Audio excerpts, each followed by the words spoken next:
Good evening and welcome to your 2054 DLL World Series broadcast. I am your host, DRC. I am also half of the matchup this evening.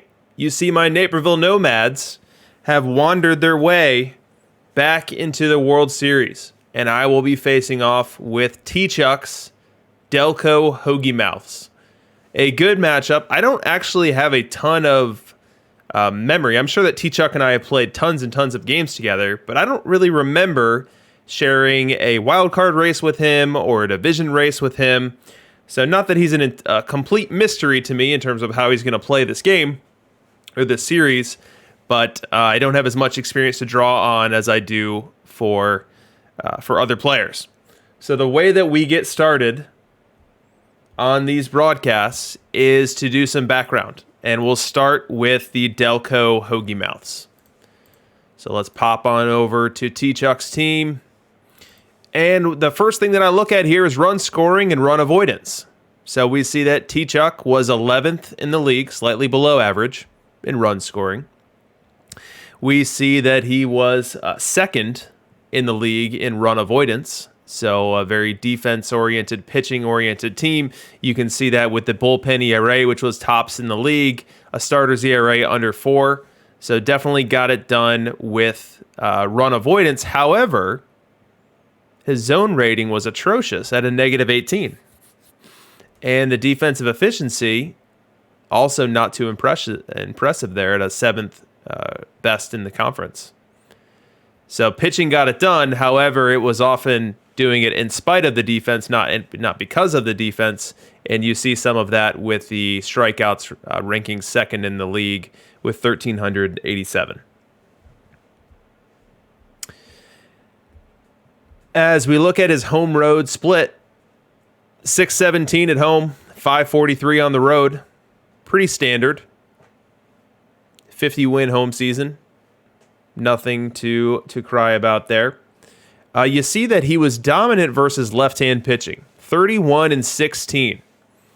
And it's not the biggest sample in the world, but it's big enough and it's dominant enough at that 660 win percentage that I bring it up because my team, at least for the regular season, touted 5 left-handed starting pitchers. So if I were to deploy that way, you might say that T-Chuck has a bit of an advantage. Is this not T-Chuck? What is this Chingus D? Do I have the wrong team here? I could have swore Delco Hoagie Mouse was T-Chuck. All right, I could be off base there. Someone in the chat will correct me. As far as parks go, the Hoagie Mouths have a XBH minned park. So doubles and triples completely minned out. Aside from that, everything is standard and neutral.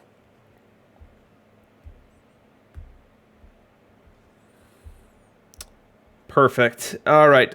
From a player's perspective, things that I found interesting are you see that he's got Ty Cobb in the field. We don't see a ton of Ty Cobb in the field, and the Hoagie Mouths throw him out there. And why do they do it? They do it to sneak Ted Williams' bat into the lineup. And Ted Williams rewarded him with a 362 on base over the course of the season. So a lineup that is very intent on maximizing offensive production, with the exception of catcher, which has Pudge. So Pudge is in the VR lineup. He's also in the VL lineup, so Pudge every day. And you see Appling there, which is probably at this point your most offensive-oriented shortstop that you can deploy versus right in the game. So offense-oriented lineup there. As we toggle to VL, you see Joe DiMaggio. In my numbers, I'm seeing less and less Joe DiMaggio each week. So still seeing some Joe here is good. Joe didn't reward him with that great of a season, although his OPS plus, right, hovering around 100. So it wasn't horrible. And Joe's going to bring a little bit better defense than his VR lineup. You also see Hank Aaron at first base. Hank Aaron had a slug-heavy season in his 300 plate appearances. As we jump over to the rotation and we sort by games started, you see it was a Pedro, Walter, Maddox, Spawn, Bieber rotation. So Bieber being the outlier there, the most noteworthy. In the playoffs here, you see that Bieber has been popped over to the bullpen, although he did sneak in a start in that last series and had a great one. 6 innings pitched of shutout ball. Yeah, marksman Cobb in right field over Gwynn, and Gwynn in left in the VR lineup.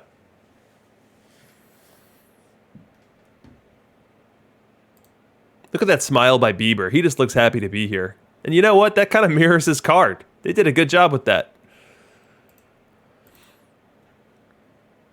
All right, so we see that Hubble's in the rotation right now. I'm not sure what to glean from that. Probably nothing as we prepare for the series, but just something to note.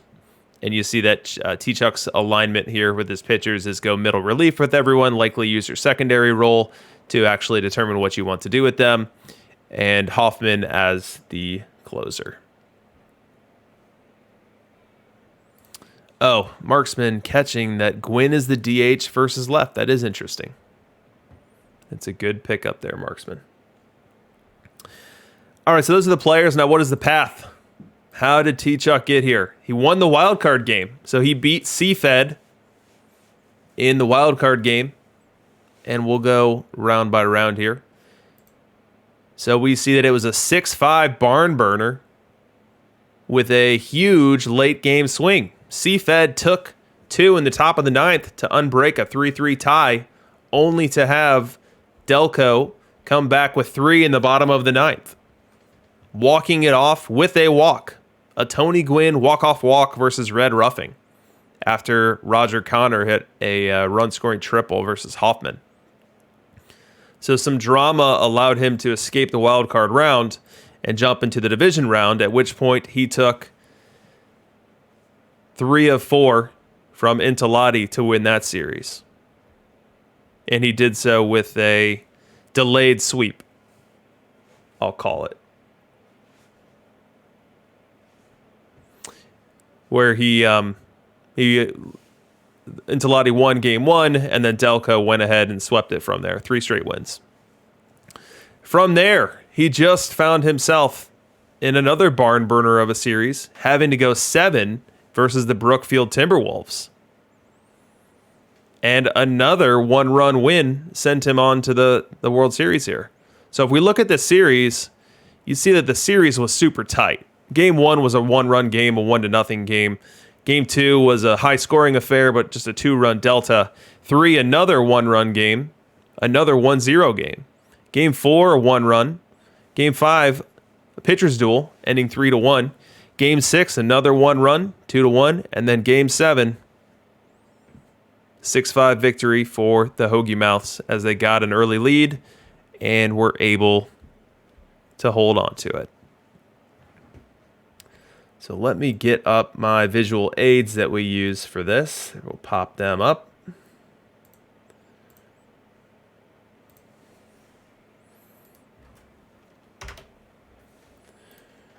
Now I need to go get a Nomad logo, and I need to get Homer Simpson.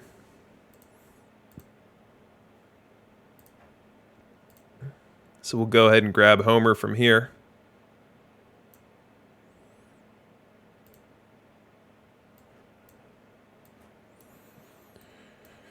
But how are you guys doing tonight? Who's still alive in their Diamond League or in their Diamond League playoffs? Probably the World Series at this point. Who's still alive in Perfect? Who's already won and are on their way up to Perfect? Probably don't have many of those yet.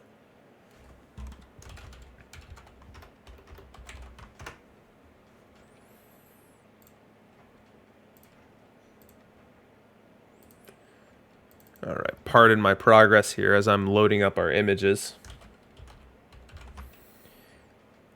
Oh no, Kidneys is going to be staying in gold. I know you won like 115 games this year.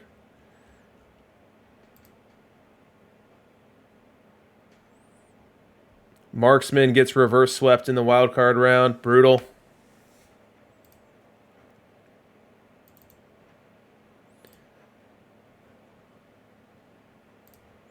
All right, we've got our Homer Simpson logo, even though it's a little darker than I'd prefer. But we'll go with it. A little harder to see.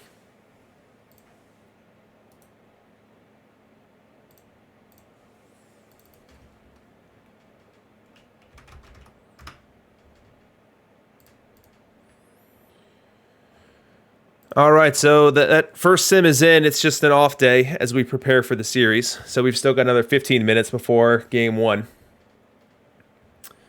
And let me load up my logo now.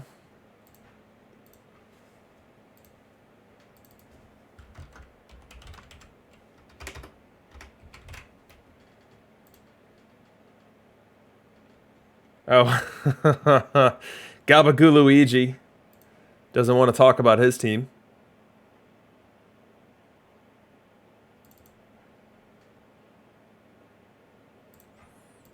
This logo might be a bit big. We'll shrink that a tad here.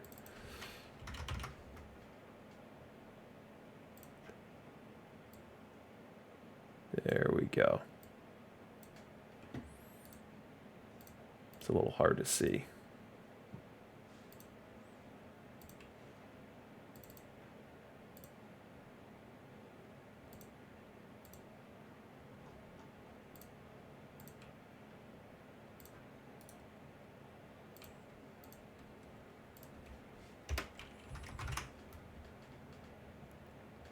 Lipitor asking if we're ripping packs during long sim. I'm not opposed to it. I was intending on holding on to some packs for the big show on Thursday, but we'll see. If we run out of things to talk about or look at, maybe we'll do that.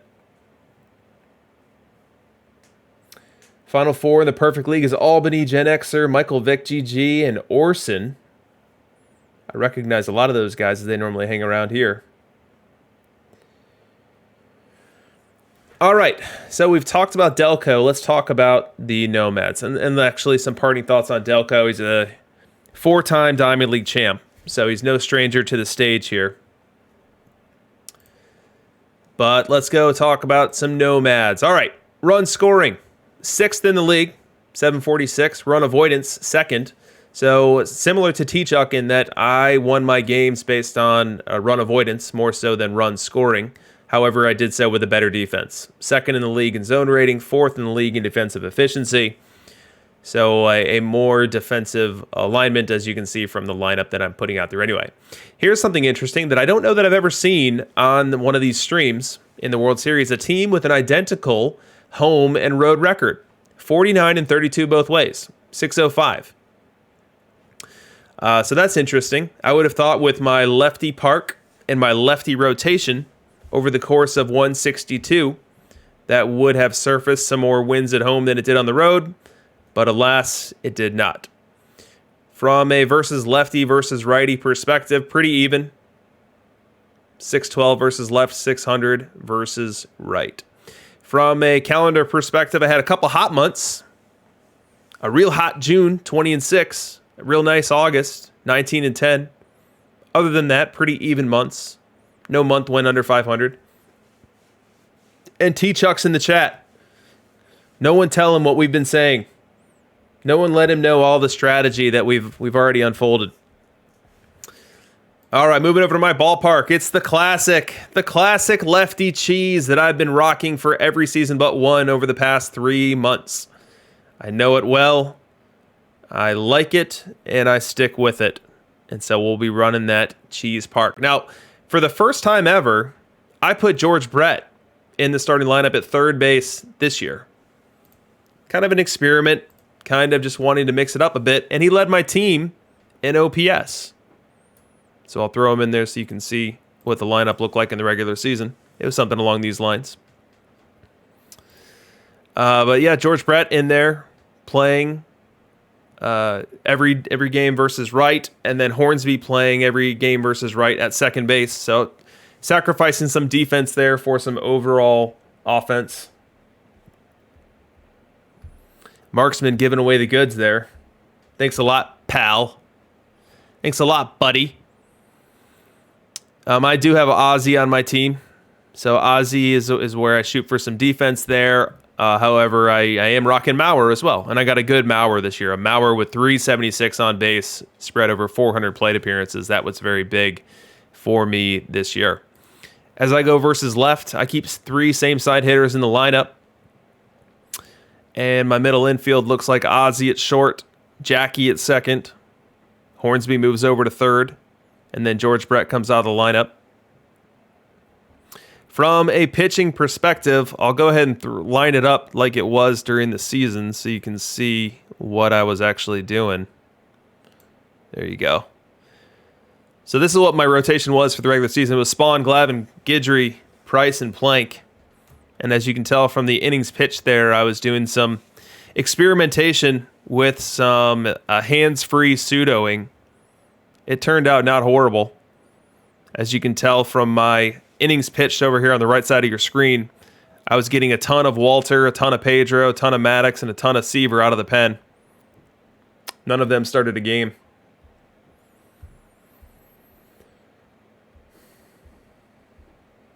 Yeah, Lipitor, I've been running my park forever, and I can't ever get Pop Lloyd to hit in my park. Even though it juices that lefty average at 1.1, even though it juices the lefty power, which doesn't impact him nearly as much.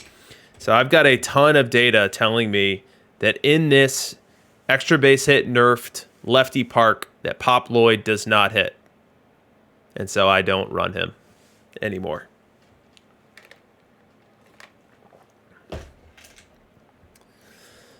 All right, what else can we see in this bullpen? All right, Mariano. So Mariano was added for me in September. I did not complete the playoff mission, but I was up late one night, and I just happened to do a Mariano search, and he was sitting there at a price that I was fine with paying. And so I picked him up. And so the 2 pieces from the playoff series that I wanted, which was Pettit and Mariano, I just went ahead and bought outright. As you can see from my collection missions, I have not made much progress at all on the postseason missions. I've got 2 total postseason cards.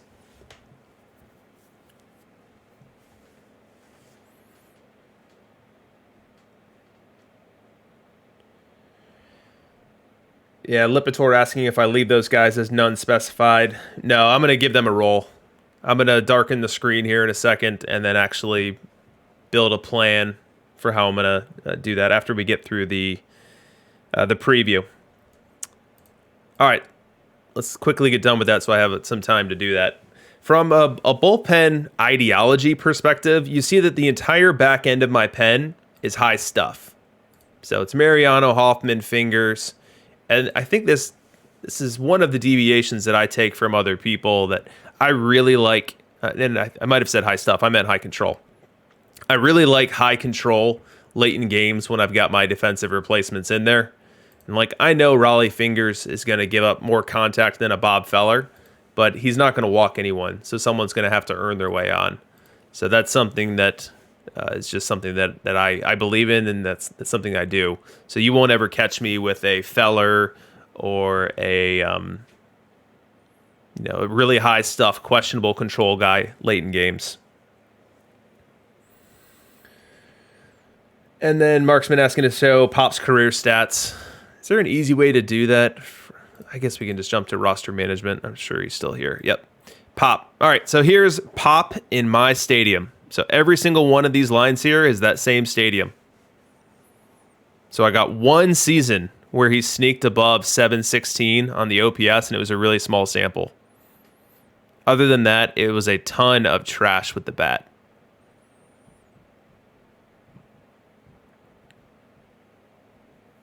Ton of trash. Just could never get him to hit. And if someone's going to be logging an on-base percentage under 300, what's the point? I can get that easy from Appling. Easy. And defensively, You don't give up much, if anything, between Appling to Lloyd. All right, I'm darkening the screen, and I'm selecting my matchups for games 1 and 2. Now, we know that T-Chuck's got 4 right-handed batters versus right-handed starting pitching. He's got 2 lefties versus left-handed starting pitching. We are starting in Naperville. So I start with the home field advantage. So what is the play there?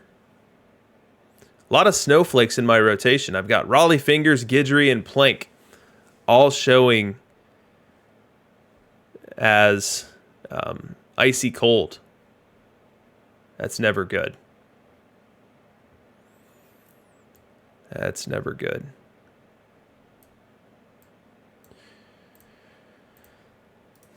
All right, so give me a couple minutes to come up with the plan, set it up, and then we'll be on our way. And we'll get to game 1. Need to set up some bullpen rolls here.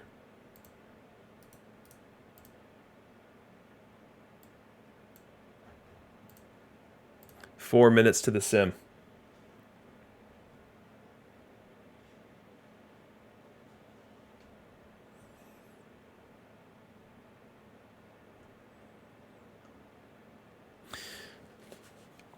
Now, both T-Chuck and I had to go 7 games to earn our spot here, so I don't have all of the pitchers that I'd like to have rested, which is unfortunate. Spawn and Glavin are 2 guys I love pitching at home, and neither one of them will pitch because neither one of them is rested. So that's a bummer. But what can you do?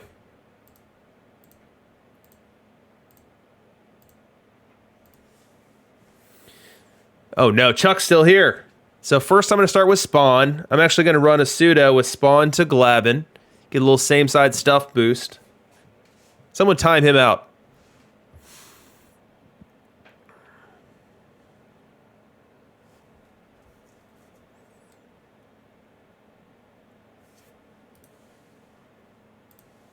This is honestly the part of the game that I spend the most time thinking about. Is what is the pitching combination that gives me the very best chance to win? And it's such an inexact science. And on a game-by-game basis, when literally anything can happen, you don't get that feedback loop to know that you're doing the right thing or the wrong thing, which only encourages you to obsess about it even further.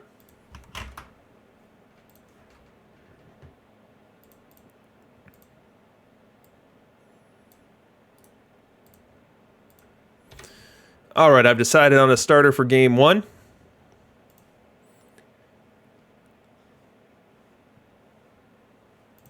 I don't get that XD chat meme that Kidneys brings so frequently.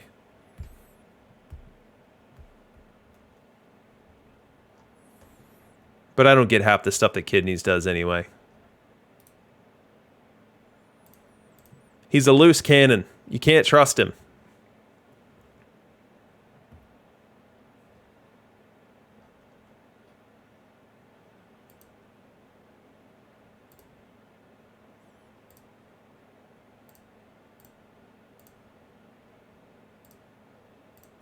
One minute to the sim. Crunch time for me. Got to get these decisions in.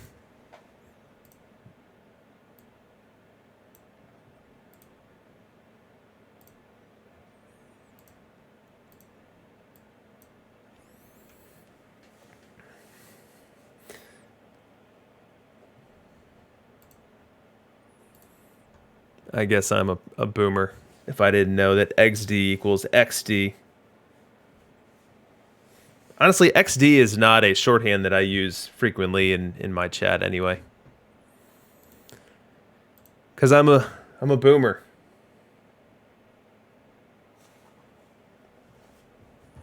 All right, guys, prediction time. T-Chalk versus Nomads. It starts in 30 seconds. Who wins? Who is winning this series? And in how many games?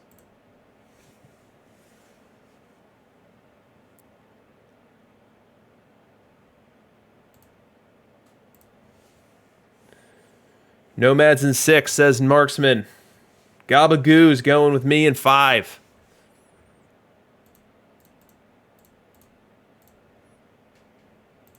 We'll bring the team back into it.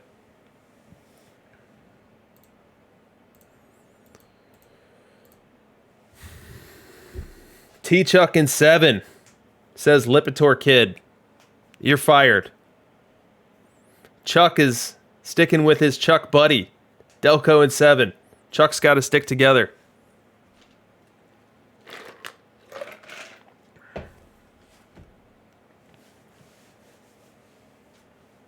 Yeah, I've not watched much NFL this year. I'd say that I used to be like a watch my team on a given Sunday, my team being the Bears. And maybe the Bears sucking this year has made it easy to turn away. But I have watched exactly one football game this year, and I can't say that I'm missing it a ton. 0 NFL this year for Chuck.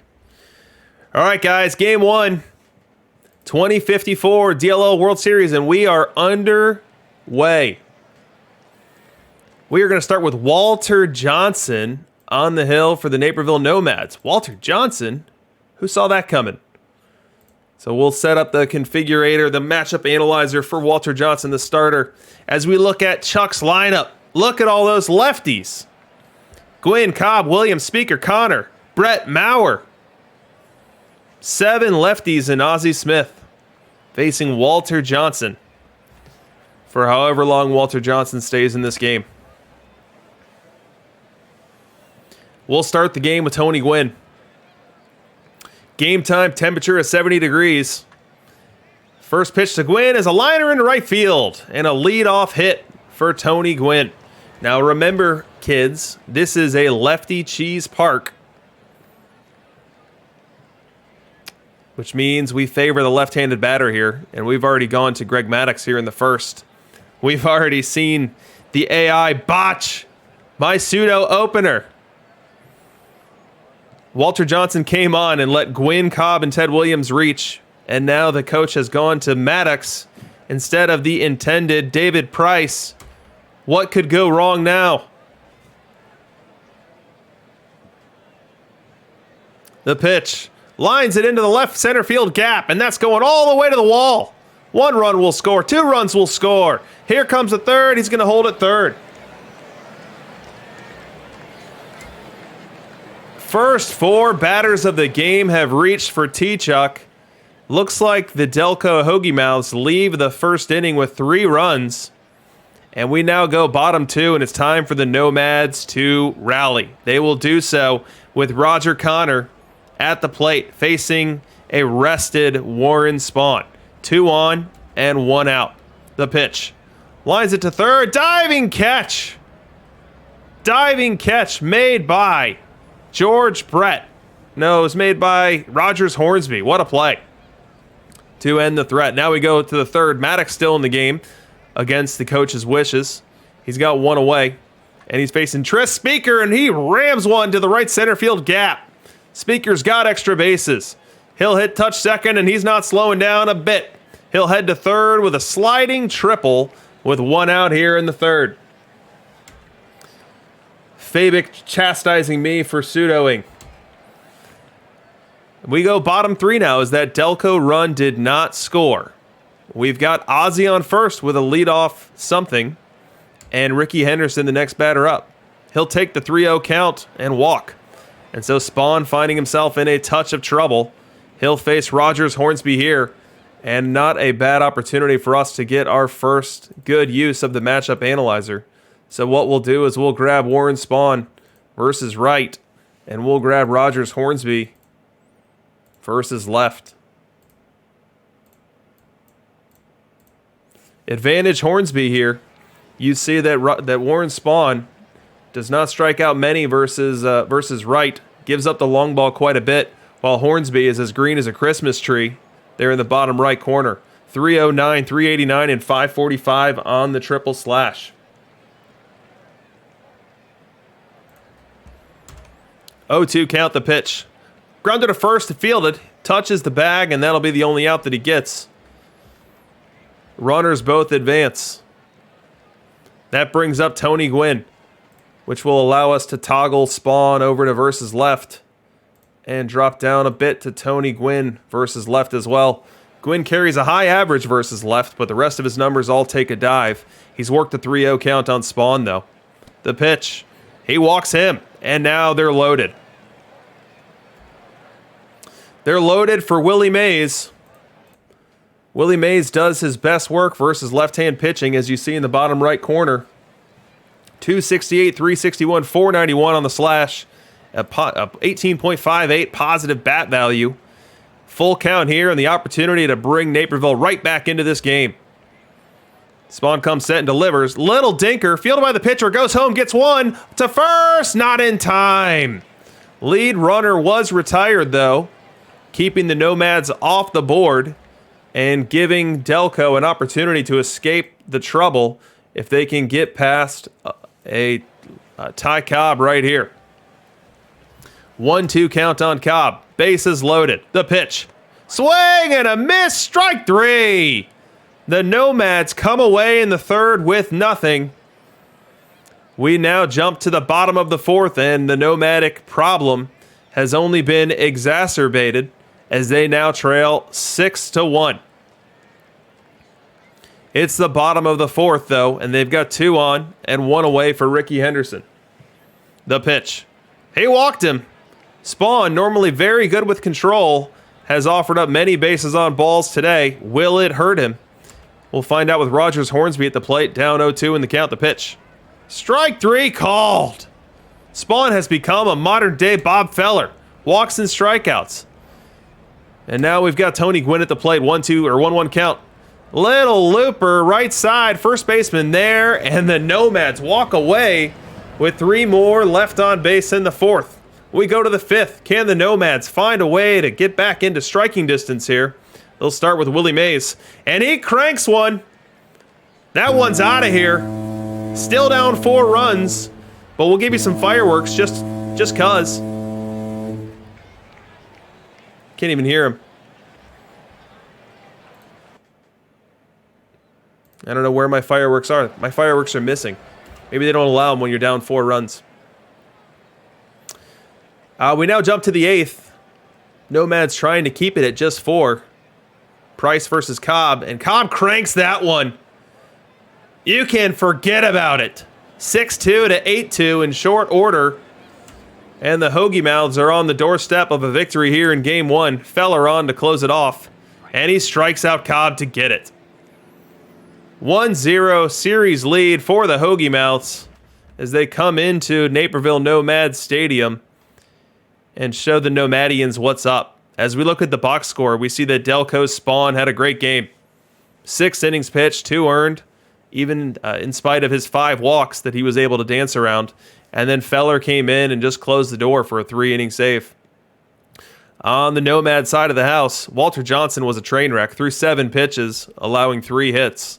On came Greg Maddox instead of David Price as designed, and Maddox threw some gasoline on it, giving up 8 more hits in 3 innings. Seaver burned himself out, 3 innings of perfect pitching, nearly. And then David Price came on to finish the game. Low leverage innings that can't be brought to Game 2, unfortunately. So the Hoagie Mouths steal Game 1, and with that, they've taken home field advantage. Home field advantage, 1-0 for the Hoagie Mouths. All right, let's hide the screen. Let's build a plan for Game 2 that might actually have a chance of working. Thing I'm going to check right now is that lineup that we saw in Game 1. Very left-hand heavy.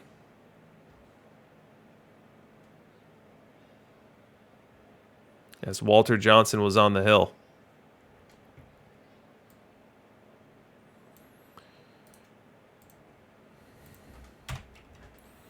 It's always frustrating when the AI ignores your wishes, as they did with David Price not getting the tap there. But you got to roll with the punches.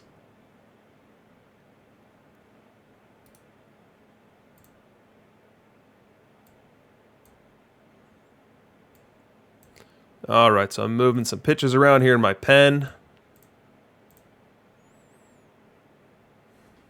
Going to go 6-man rotation to hide some arms that I don't want coming in to the game period.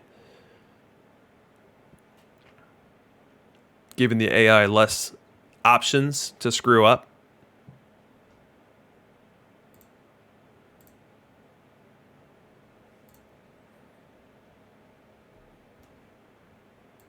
Yeah, so Fabic, the reason that I like to go Walter as a starter and then turn around and immediately throw him in the pen is because then you kind of get the best of both worlds. You get a starter who can do fairly good against the opposite side for those first 3 batters, and then the very next day, because he's just thrown 7 pitches, you can throw him in the pen, and he's ready to go then. So you kind of get the best of both worlds. Like his stamina right now in the pen is 87%.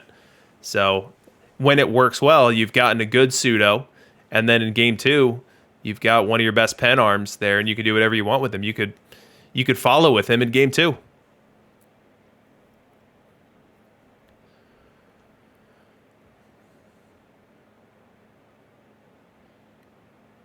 All right, so I'm going to hide Red Ruffing. I don't want him coming into this game. I'm going to hide Seaver because he just pitched a lot last game. And we'll take Maddox off the table too.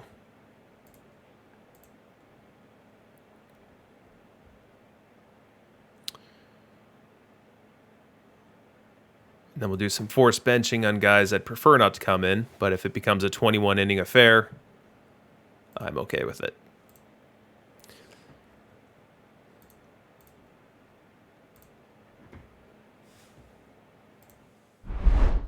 All right, let's go get game 2.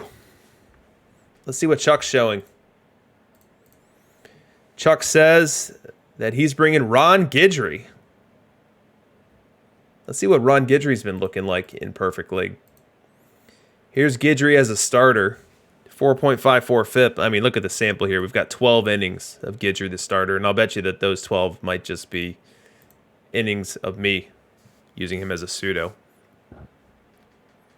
We'll look at global Guidry here. So 416 innings. 494 on the FIP. 119 on the WHIP. The WHIP pretty strong, but the K per 9 slightly above league average. The walks per 9 slightly above as well. But look at the homers per 9. Really gets victimized by the long ball in this sample.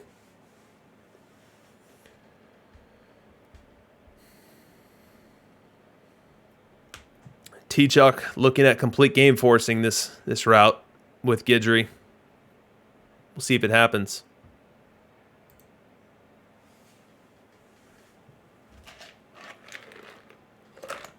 Let's take a peek at the Perfect League while we have a second.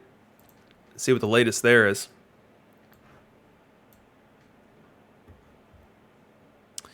So we've got the Colonels over the Binghamton Bingos 2-0. And we've got the Munster Mustangs over Albany 2-1.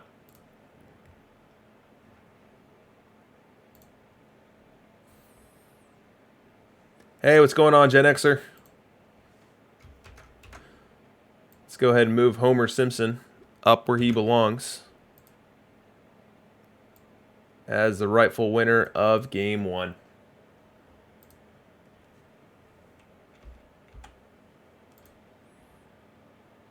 Gen Xer, are you in the Perfect League playoffs right now?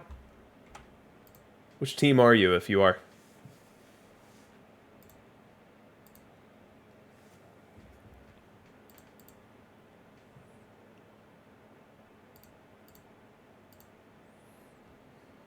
Munster. Munster Mustangs.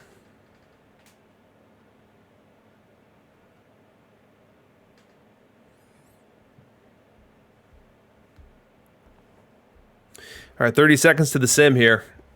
Last thing I want to see is losing games 1 and 2 and then having to go head on the road. It was really a disaster not having Spawn or Glavin for games 1 and 2. Two pitchers that fit really well in my park, but I needed them to pitch in Game 7 against Mac. I did Spawn as a starter, and then I used Glavin as a stopper to win that game. Because you can't win the World Series if you don't first get past the Championship Series.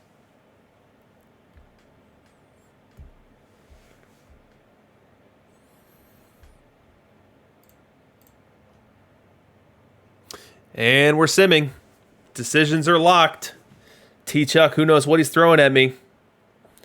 We'll see if we see that super left-hand heavy lineup. Or if we see something else.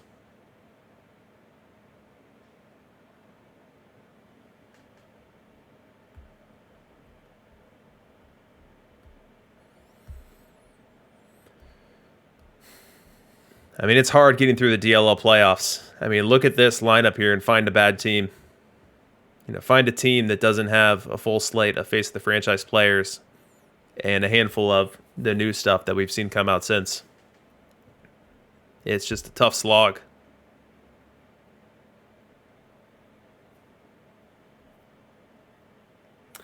Thanks, Gen Xer. I'm rooting for myself as well. I would love to get back into the perfect league, but I know that I've got my hands full here with T-Chuck.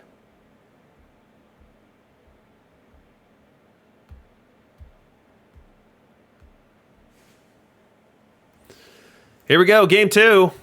Still in Naperville. Still in the Lefty Cheese Park. Let's see what we see from a lineup perspective. Ooh, look at this. Chuck, major lineup deviation. 4 same-side hitters. DiMaggio, Aaron, Hornsby, and Rodriguez. As I'm trotting out Mariano Rivera as my starter. Let's get underway.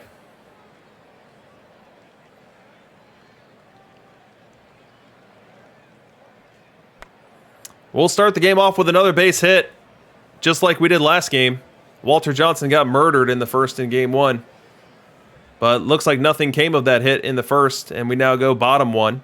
And Guidry will start off versus Ricky Henderson. Now, how long will Guidry pitch in this ball game is my big question.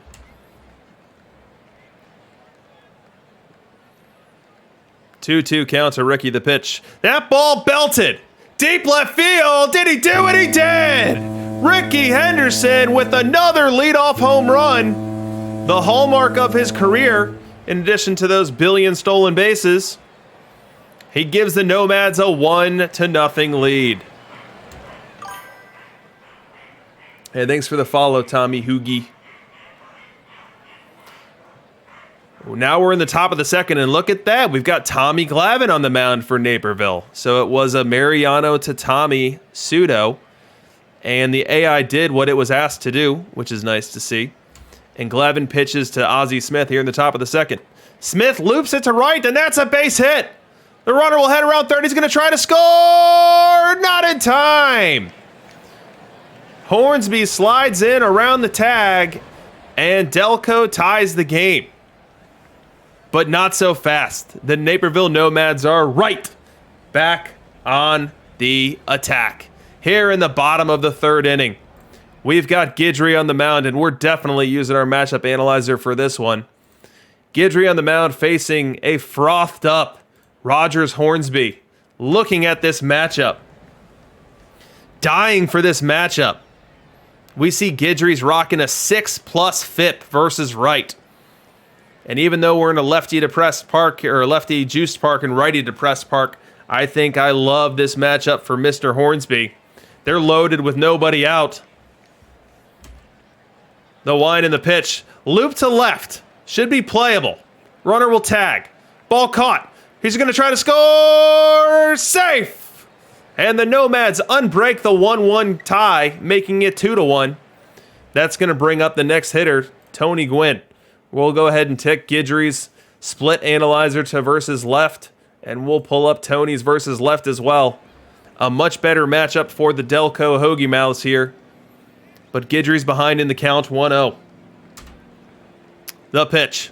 Loops it to left. That's a base hit. Runner around third. He's going to try to score, and he will. Slides in safely, making it 3-1 Naperville. We fast forward all the way to the bottom of the 8th. Naperville still leading. They've extended their lead to 4-1. And they bat now against the Hoagie Mouth's David Price. It'll be Jackie Robinson to do so. The wind and the pitch. Jackie lines a single up the middle. Couple batters later, and Henderson comes up with an opportunity for some more insurance runs. Jackie on third. Pudge at first with 2 away and a 2-0 count. The pitch. He crushes that one. Deep left field. Home run, Ricky. Second homer of the game. Extending that 3-run Naperville lead and doubling it. Making it 7-1. We go to the 9th now. Fingers on to finish this one off. And he's going to try to do so against Hank Aaron. Aaron loops it to center, lazy. Willie Mays comes in, makes the grab, and all is right in your world as the Naperville Nomads have won a home game and evened the series at 1-1. Let's dive into the box score and see what happened. So, Chuck rolled out Guidry with a traditional start, leaning into the fact that it's a lefty park, leaning into the fact that righties are nerfed. And Guidry did not deliver for him. 5 innings pitched, but 4 earned. Struggled with his control some, allowing 9+ base runners in those 5 innings. Turned the game over to Ruffing there, who gave a couple good innings, but then Price gives up that big shot in the 8th.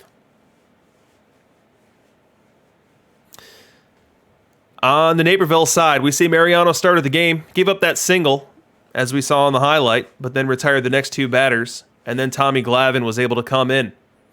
Glavin got out of the trouble in the first and then was able to go 5 additional innings, only yielding 1 run. Walking nobody, spreading around 4 hits, striking out 3. Walter Johnson, he of the opener in Game 1, got into Game 2 as a traditional reliever, getting his stuff boost, and was able to go a clean inning. And then Fingers hammered it down with a couple of relatively clean innings late. From an offensive perspective, we saw Ricky with the 2 homers. We'll see if that earns him some fire going into Game 3. Certainly love to see the fire. Hate the snowflake, love the fire. Hey, what's going on, Red Lady Nick? It's going well. The Naperville Nomads just took Game 2 to even the series. So let's go ahead and update our graphic.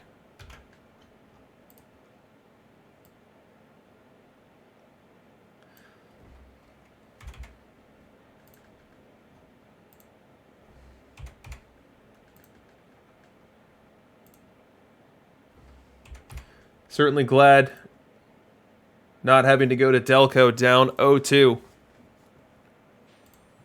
As a reminder, that Delco Park has minned out its extra base hits, but is neutral other than that.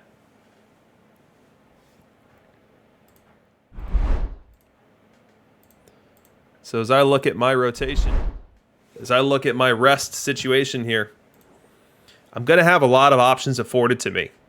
I could throw Pedro. I could throw Spawn. I could do any sort of open with a Hoffman or a Ruffing.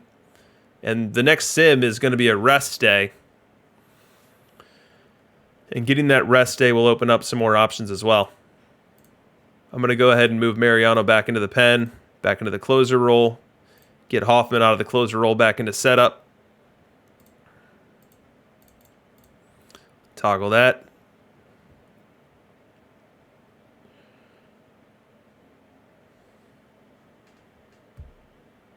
Lipitor Kid enjoying some enchilada pie.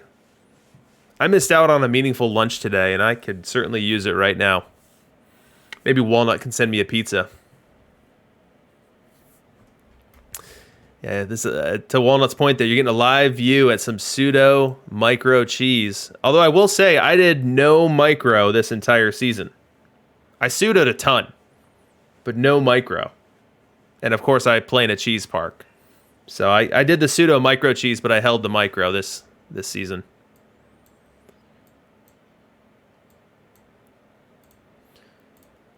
But we'll get a rest day in, and then we'll see what Chuck's up to. As we look at his side, he's going to have a lot of options as well. By the time the game time comes, he can choose between Bieber, Maddox, Pedro, and Walter. And then Price will be just about full rest as well. So no shortage of choices. Red Lady Nick still doesn't understand what a pseudo is. So the difference, we'll start with what pseudo is, and then we'll talk about the difference between pseudo and micro. So a pseudo is when you force a pitcher out of the game before they would otherwise. So when you basically run an opener. Now, the way that the game intends you to do that is to click this little box here. So we'll run Pedro as my opener, and we see that he gets the opener designation there. And then let's say I want him to be followed by Spawn. I'll click him as my follower. And then if I put Pedro as my opener, then the game will start with Pedro. And then early on in the game, it will go to Spawn. That's how the game intended it in the beginning for people that wanted to do this. Now, people are smart. And people figured out that there were other ways to do it and other ways to avoid this from coming into play. So this is a setting in the game. It says, if you're facing an opener, what do you want to do with your lineup? And you can choose to either base it on the likely follower or base it on the opener. And so if you're using the mechanic in the game, the entire benefit of doing so is ruined if your team has the ability to set their lineup based on the follower. So people said, well, I'm either not going to use the game mechanic that I just showed you here for opener follower, or I'm going to find another way to do it. And another way to do it would be this pitch count. You can say, pull Pedro after 15. Or you can say pull Pedro after 3 batters. I've seen people use both. One's not right, one's not wrong, but that's how you would do it. And when you do this, when you artificially pull Pedro early and mask that from the game, that's what's called a pseudo. Now, the difference between pseudo and micromanagement, to me, and maybe someone has a different opinion, but micromanagement to me is when you are looking ahead at the teams on your schedule and you are making adjustments in line. So micromanagement to me would be like, okay, I'm going to Snowbun or DLL Snowball. What's his park? Okay, it's a lefty cheese park, so I'm going to make sure I put all my left-handed batters in there. I'm going to make sure I save my left-handed starting pitchers. And then right when I'm done with Snowball, I head to, what month was that? I lost where I was. Right after I'm done with Snowball, I go to Mac Jacks. I look at his park. He's got a neutral park. He's running 4 same-side hitters, so I want to save my right-handed pitchers then. So microing to me is strategically aligning your guys to avoid tough parks for them, to take advantage of good parks for them. And so that's what micro is. And doing the same thing with your lineup, saying, okay, I know I'm facing a Pedro, a guy that strikes out a ton. Maybe I go with the heavy contact hitter over a heavy strikeout hitter. That way. So that's micro, where pseudo is the pitching thing. And they're not wrong. Walnut is wrong in the chat. I've had many of my stump speeches about this, so I'm sure you guys don't want to hear it again. But in a world where you have personality-less, routine-less players, managers would absolutely do stuff just like this. I mean, we saw it in the playoffs. We saw the Rays running openers. We saw the Yankees running openers. And at no point in time when they turn in their lineup do they say, hey, psst, by the way, when my opener comes out, here's the guy who's going to follow. So, set your lineup however you want. You can set it by the follower or you can set it by the opener. That doesn't happen. They turn in their lineup card and it says this guy's starting the game, and that's all the information that the other coach gets. So if I had my druthers, this doesn't exist. This option here, if facing an opener, shouldn't exist because that's not information that's realistic to have. It's just not.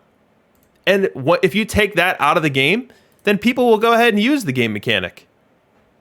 The reason they don't is because it gives their hand away.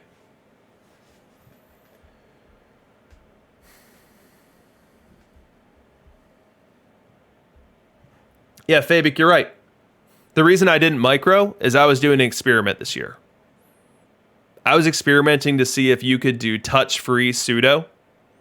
So if you look at my pitching here, I had David Price throw 33 starts and do 29 innings. And I wanted to see if I did that for my bottom 3 starters, if I pseudoed with all 3 of them, if my bullpen would get murdered or not. And with my stamina, or not stamina, but with my like hook sliders, I was able to run the whole season without the bullpen getting too murdered and needing to make any changes. So I didn't micro this year as more a matter of scientific discovery.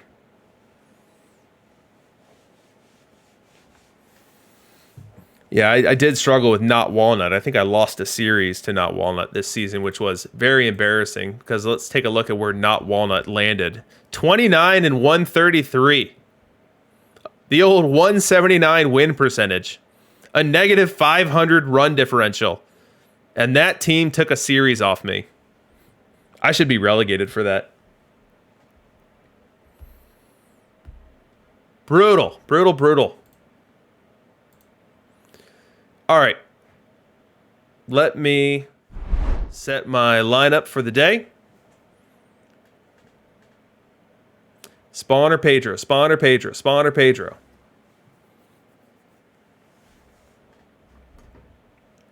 That's really the decision. Or maybe you go both. Open with one, pseudo to the other.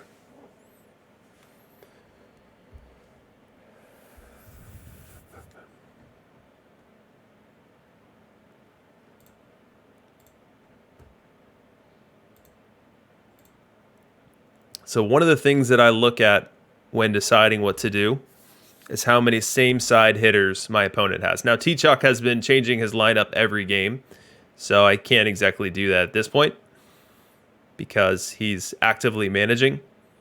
But most teams that you play in the regular season are not. And if you see that they've got 6 righties in their versus right lineup, make sure you're throwing right-handed starting pitching.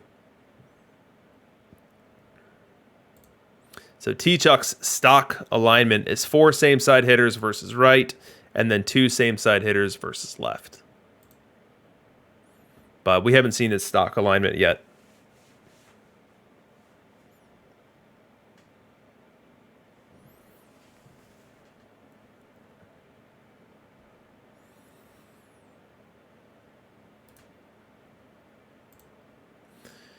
All right, what do I want to do for Game 3?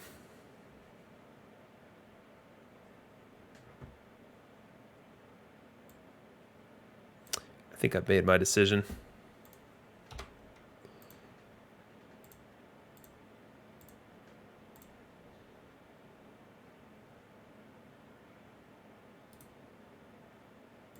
Greg Maddux has been just so horrible for me. It's hard to find a spot where I even feel comfortable having him around.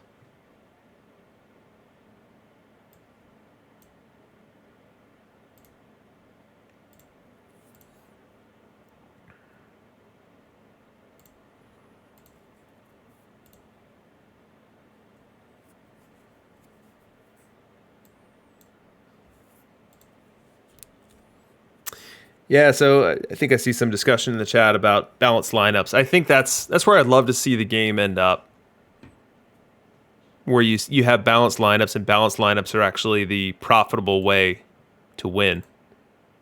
But with how splitty the game is right now, that's just not the world we're living in.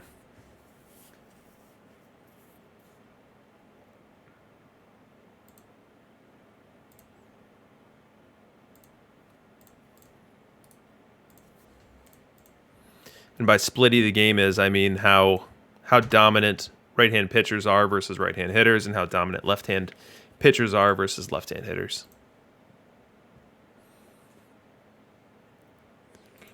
All right, I think we're all set here. All set for game 3 at least.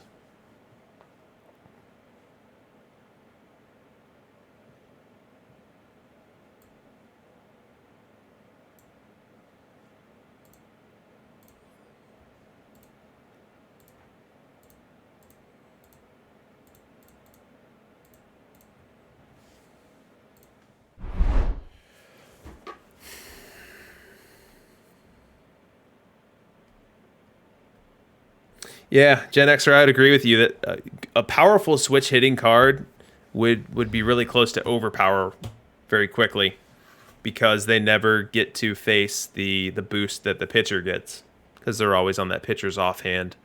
So I think if we had some better splits, that could be something.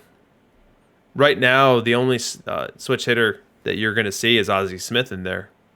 I can't think of another one that you bump into regularly.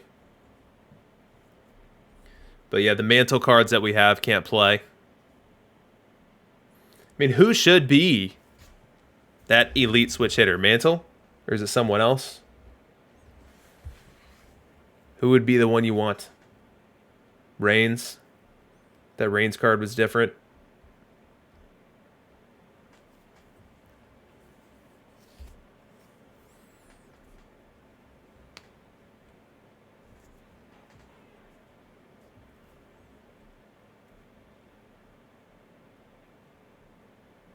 Yeah.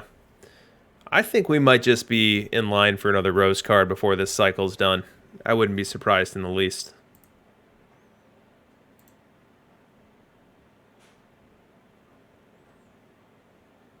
Wouldn't be surprised in the least.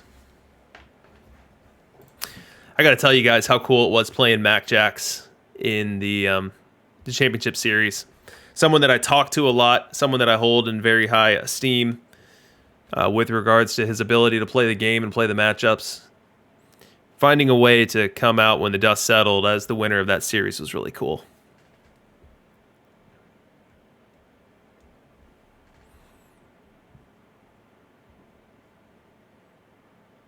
And before I beat Mac, I had to beat Eric Burns, a team that spends more time in Perfect than they do in Diamond. This was quite the path that I've had to follow.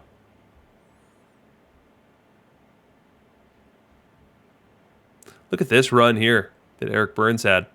He won every level from rookie all the way up to gold.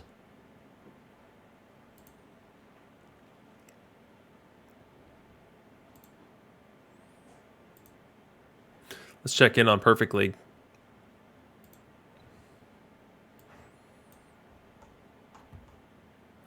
All right, we've got the Munster Mustangs up 3-2 over the Albany Senators. And the Colonels now up 3-1 over the Bingos. So Gen Xer in the chat, his Munster Mustangs are a win away from heading on to the World Series.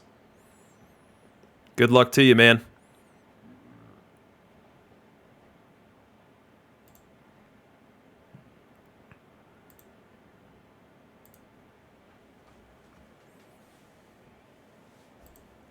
T-Chuck asking if the Waves are the only team with the title at every level. I don't know. I don't know how to the quickest way to get that answer. I know that I am far from someone with the title at every level. I picked up one in Stone. Did not win Iron. Picked up a Bronze. Didn't win Silver. Never won Gold. Didn't win Rookie. I have more Diamond and above championships than I do Gold and below. Thanks for the support there, Walnut.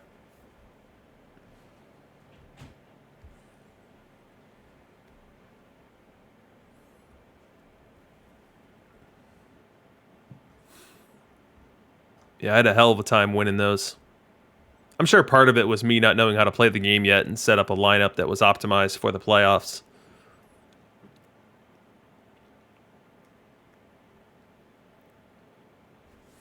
Oh, Walnut. I'll say if you are set in your playoff spot late on a Saturday, the most important thing you can do is set your cell phone alarm and make sure that you are starting throwaway arms in games 162, 159, I should say. 160 to 162. The last 3 games of the year. Make sure you are starting throwaway arms and set them for the longest hook possible so that your bullpen is as rested as possible going into the postseason, and all of your starters are at your disposal. So games 160 to 162, set up those sims. What I do is I'll promote a pitcher for 160. I'll start him with maximum hook. He'll probably get crushed and lose. I'll demote him, bring up another guy, do the same. Demote him, bring up another guy, do the same. And then those last 3 games, you take about 20 of the 27 innings, and you take them off the team that you're going to have in the playoffs. So that is one of my best recommendations to put yourself in the best position if your playoff spot is already secured. If you can't improve, and if you can't fall further behind. Because who cares whether you won 98 or 101? Who cares whether you won 87 in a wild card spot or 90? Looks like I just got disconnected for a second, and we're back.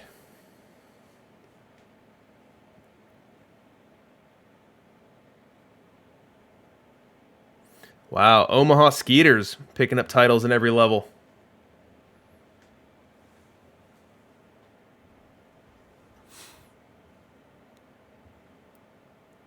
But in every one of these Perfect League playoff trips, not every one, because I think some of them I had to fight for my playoff positioning.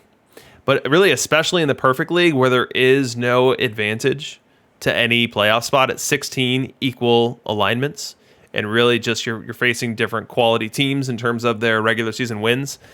Like, I'd say that the delta between the number 1 ranked team based on standing and number 16 ranked team based on standing in Perfect League isn't all that big. I'd much rather go in with a rested pen against whomever.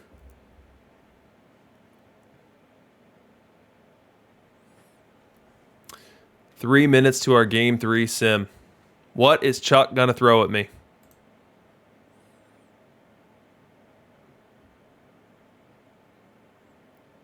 That's the question.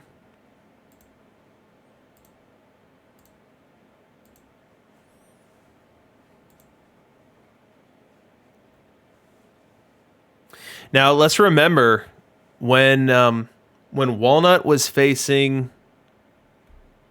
Who did you beat last week in 7? Who was it? I know it was another Wisconsin team. Kaz Cappy, yep. When Walnut was facing Kaz Cappy last week, we got a fake long sim after Game 6. It was a sim that went, I want to say, 7 or 8 minutes over the scheduled time. And we were already talking about how Kaz Cappy had won the title. It was his first DLL title. We were already writing the obituary for Walnut. And the delayed sim came in, and then we went on to 7, and Walnut won in 7 too. It was a series where the home team won every game. But so that was the first time that I've really been faked out by a pseudo long sim. Won't happen again tonight. And then Walnut went up to Perfect League and got murdered.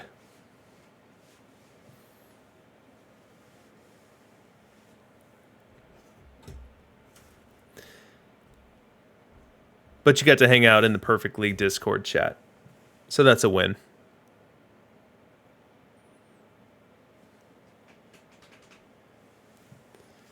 That's a big win.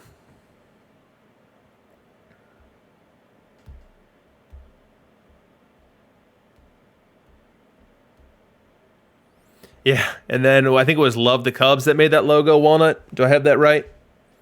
Or the Chicago L7 Weenies? Yep. Did he get to stay in Perfect League, or did he get relegated down?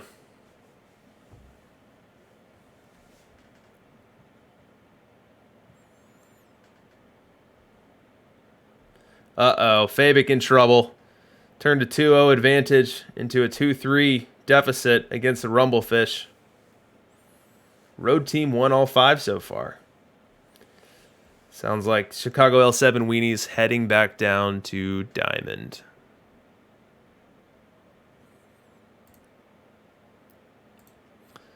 I feel bad for Eric Burns getting caught up in our league. He is not part of the DLL. He did not sign up for this friends list league, and he finds himself in the DLL. Certainly showed well for himself, 103 wins. But wasn't able to get through the playoffs.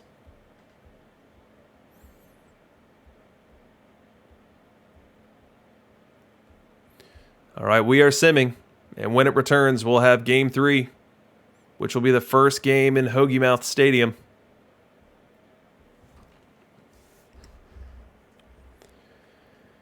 Hey, Walnut, when was the last time a non-DLL member won DLL? Or has it never happened? Did Quanta? I don't think Quanta ever did it.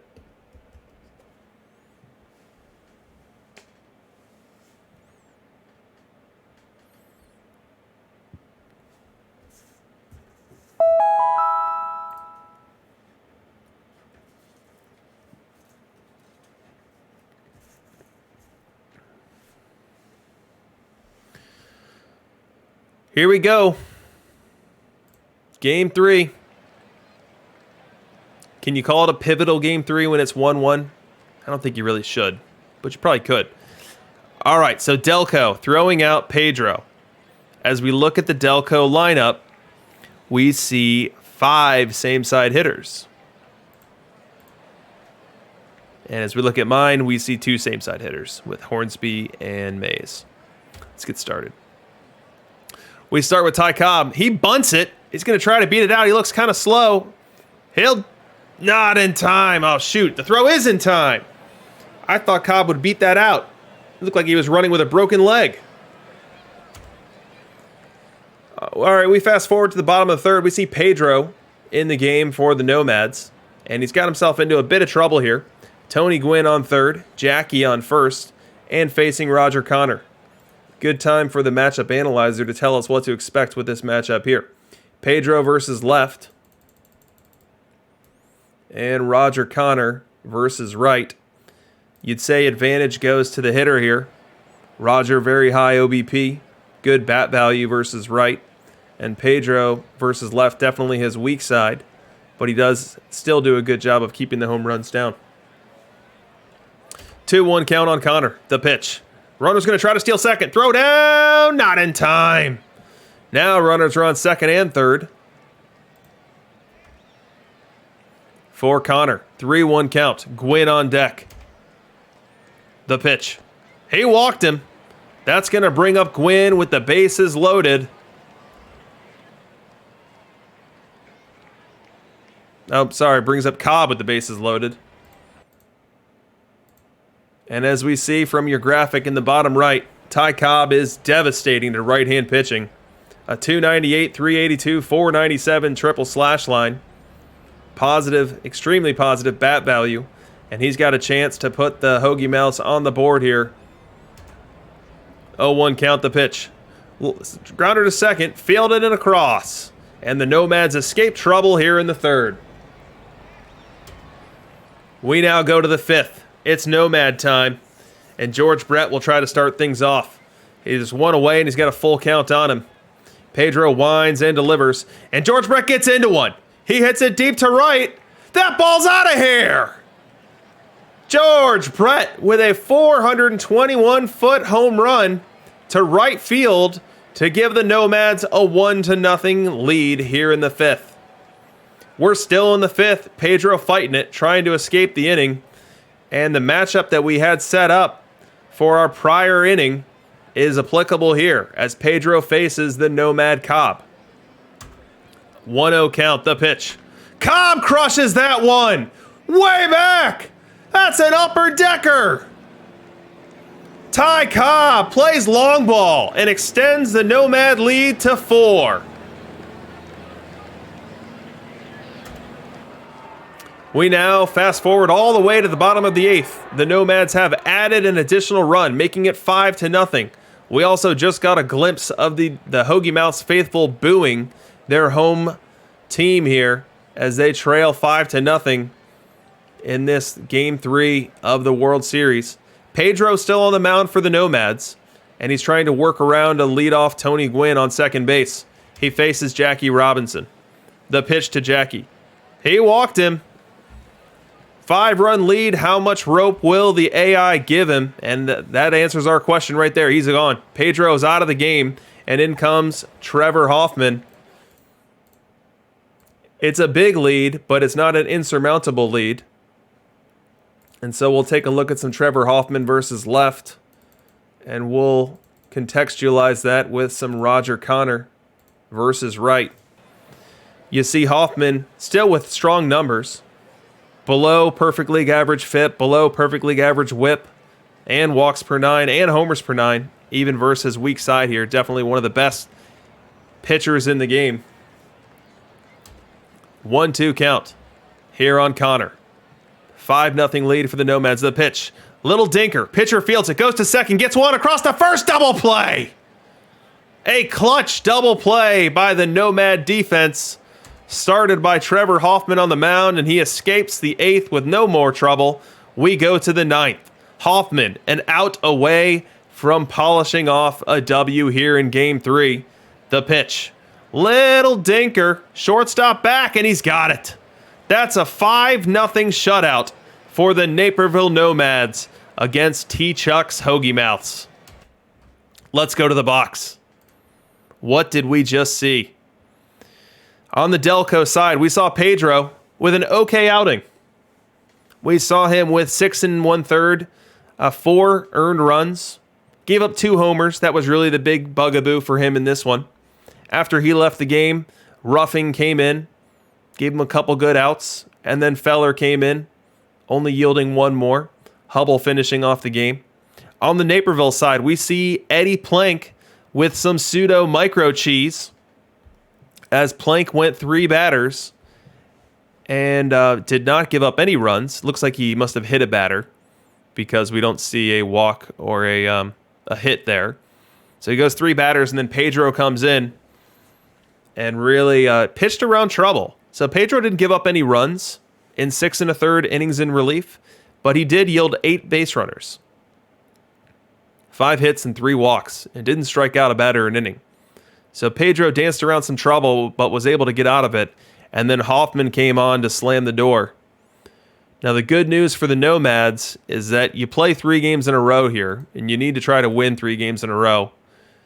And as you can see from the box score, not having to pitch Walter Johnson in relief, not having to pitch Mariano Rivera in relief, no Raleigh Fingers, that's going to keep the pen pretty reserved for Game 4 and 5.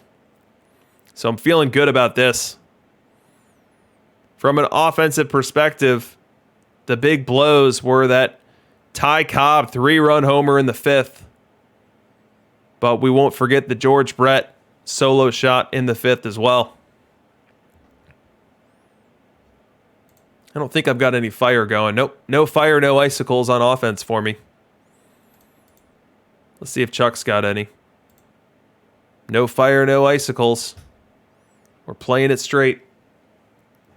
So we're going to go ahead and darken the screen. I'm going to pick who my pitcher is going to be in Game 4 as we look to take a big 3-1 lead.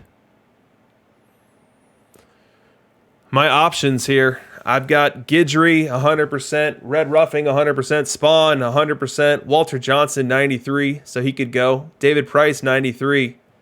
So I do have a good bit of options here, a good bit of flexibility as I make this choice.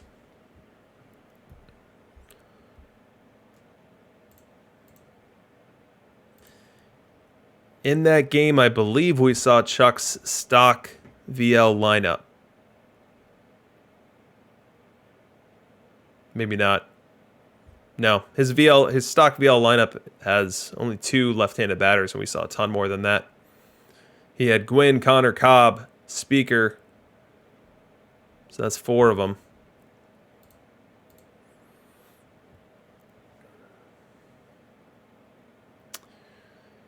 This is where I spend all my time trying to figure out what button I want to press. What pseudo micro cheese is the right combination to get a win?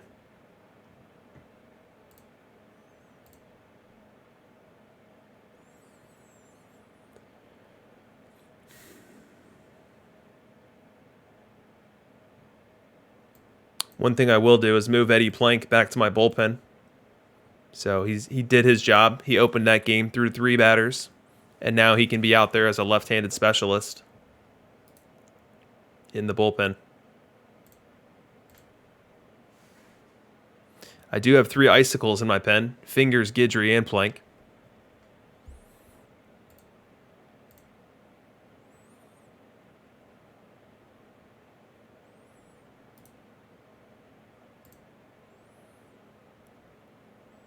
But more than anything, I've got a pretty rested, pretty versatile pen right here. Really, the only people unavailable are Glavine, Pedro, and then Hoffman, because they all just went.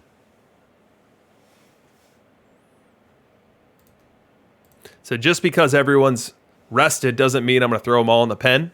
I'm going to decide the guys I actually want to pitch, and then I'm going to either force rest the other guys, or I'm going to throw them in my rotation so they don't accidentally get started.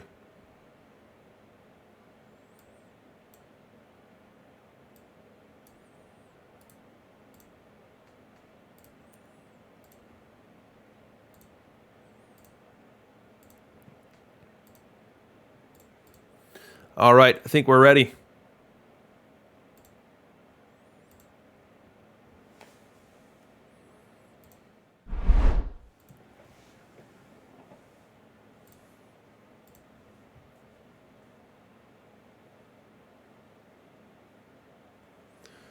So T-Chuck is showing Pedro Martinez as his pitcher of choice for this game.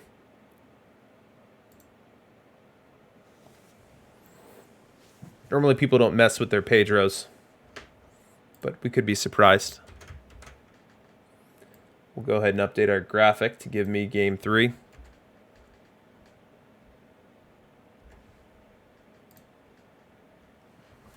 Oh, I ran Pedro last game. What am I talking about? Let's go check out T-Chuck.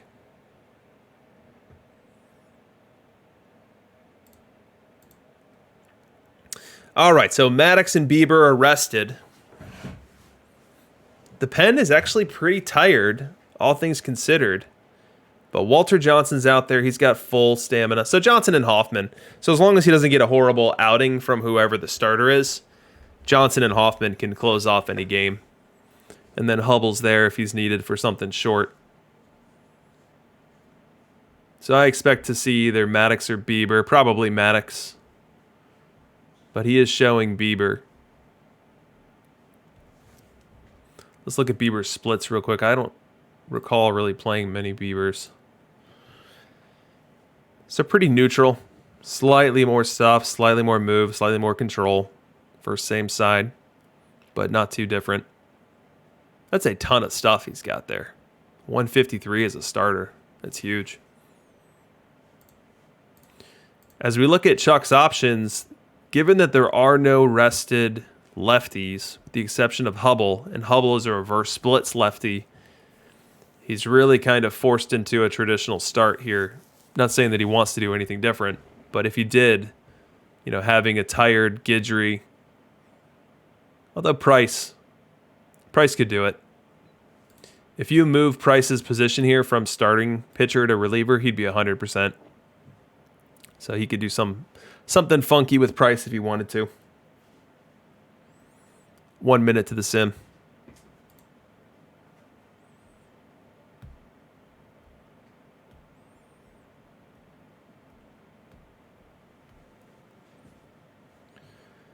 We'll either have an even 2-2 series, or we'll have a commanding 3-1 Nomad lead as we head to Game 5.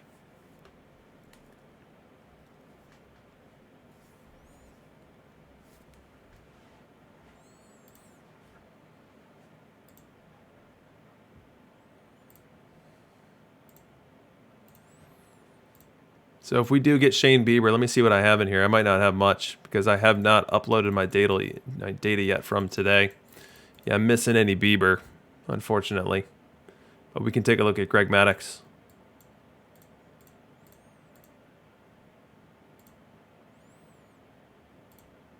So one thing I like to show on these streams, in case people are curious to see the difference between Maddox Legend and Maddox 100 is I'll toggle between the two. So what you have here is Maddox Legend, who's got a FIP better than league average, whip slightly better than league average as well. You see he doesn't strike out anyone, but that's kind of Maddox's game. He doesn't walk anyone either. So his walk rate is about half of league average, and he keeps the homers down as well. Now, as we compare that to face of the franchise, you see that he's basically the same pitcher, just better. So the FIP comes down 6 points. The whip comes down 7 points. Strikeouts are a little stronger. Walks are pretty much mirrored. And the homers, he's actually given up more home runs, but slightly. So the question you need to ask yourself is this delta worth the 500,000 or 600,000 perfect points you'd need to spend to get it?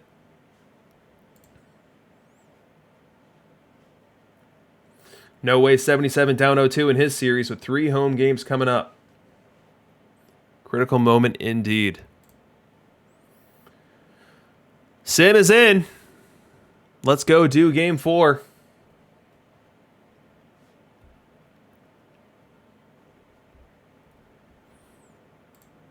Let's see if we get Bieber or Maddox from Chuck. We are getting Mr. Bieber, the guy I don't have on Matchup Analyzer. And then as we look at lineups, we see that I've got 6 lefties, a couple righties, and a switch. And Chuck's running 5 lefties and 4 righties. He's also got fire emoji on his Tris and a snowflake on his Mauer. Look at me, I've got fire on my Ozzy. I don't think that we've seen fire Ozzy on these streams before. I don't think we have. All right, let's get to work. The Naperville Nomads start with Ty Cobb here at Citizens Bank Park. Beautiful stadium. 1-0 count on Cobb. And Bieber comes set and delivers. Loops it to left. Playable and caught. Tris Speaker makes the grab, and we've got 1 away. We now fast forward to the top of the second. The sim got quick simmed there, so I didn't even get to set up the play correctly.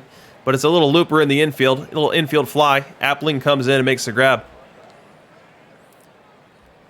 Now back top 2.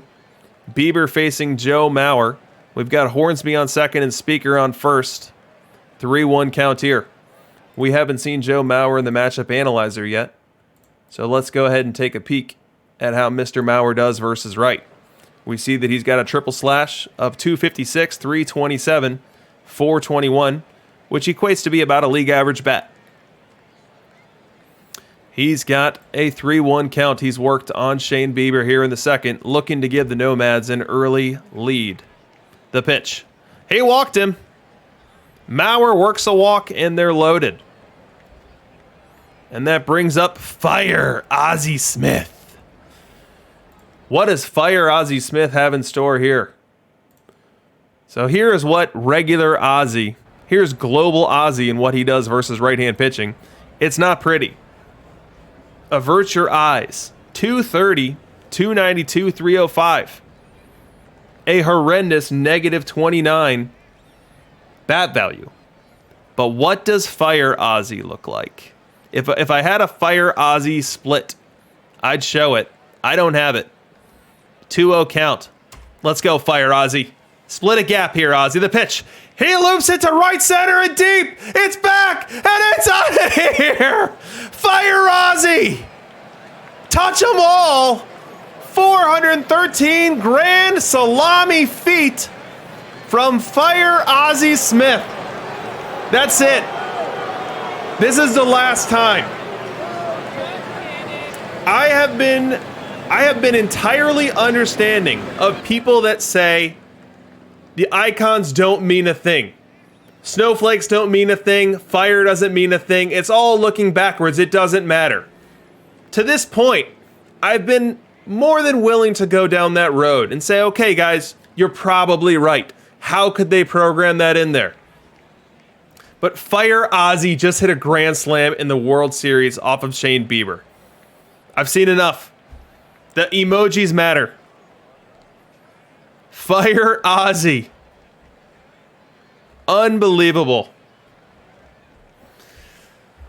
All right, let's pick up the pieces. Where even are we right now? We are in the bottom of the second, and we see that Rogers Hornsby's on second, and we also see that the Hoagie Mouths have a run.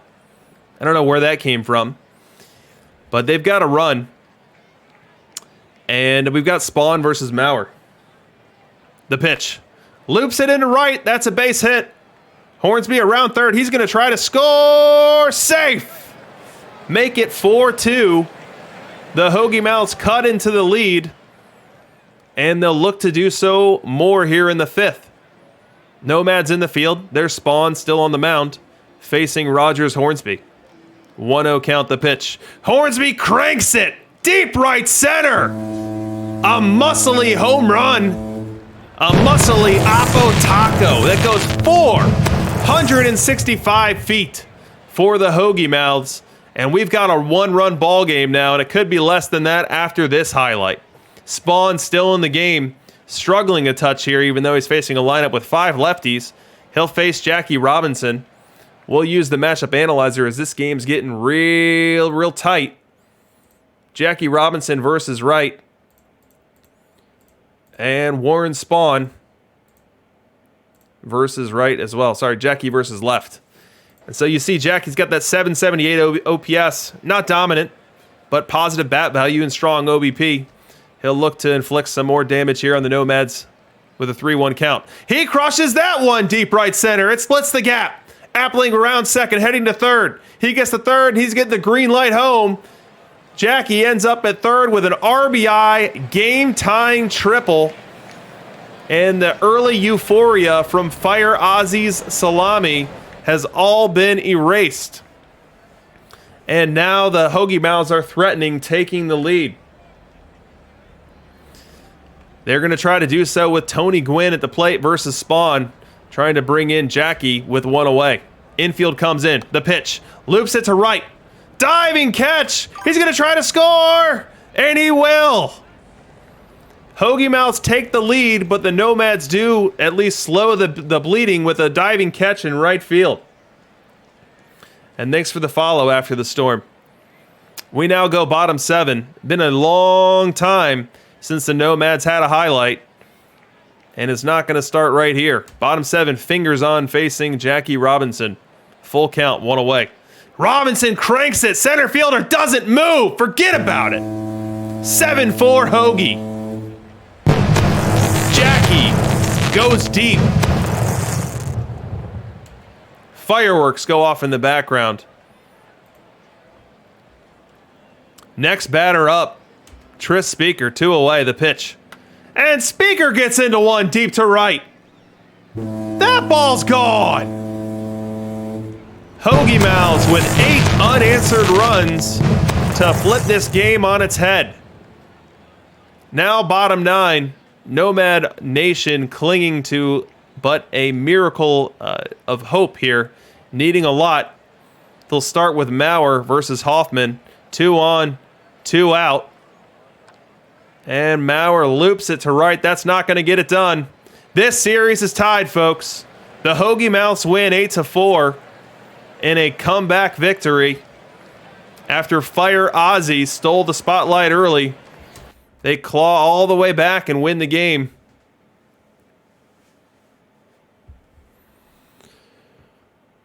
You can see from the win expectancy chart, this number 1 here was our Fire Ozzy moment, which has once and for all convinced me that those emotes actually do matter. But the Hoagie Mouths just clawed their way back into the game. As we look at our pitching box scores, we see that Bieber was really fine outside of the homer. I mean, yeah, he got pinned with 4 earned runs in less than 6, but when they all come off the bat of Ozzie Smith, you can't feel too horrible about that. And then Big Train Walter Johnson came in and pitched 3 really solid innings, handed it over to Hoffman to finish off. On the Naperville side of things, Spawn just didn't have it. Spawn faced a lineup he should have been good against. This lineup is littered with left-handed batters. 5 left-handed batters for him to face, and only 1, we'll call it 2 hitters that really feast on left-handed pitching. And that's Hornsby and Aaron. And he just couldn't get it done. Couldn't get through 5, gave up 5. And then coming in behind him was Maddox and Fingers, which didn't offer much relief.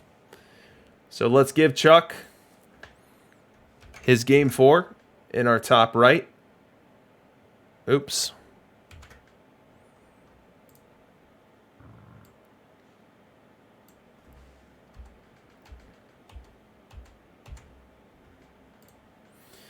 We're all netted up, guys. We're at 2-2. This series is at least going 6. And so now I need to decide what the pitching strategy is for this next game.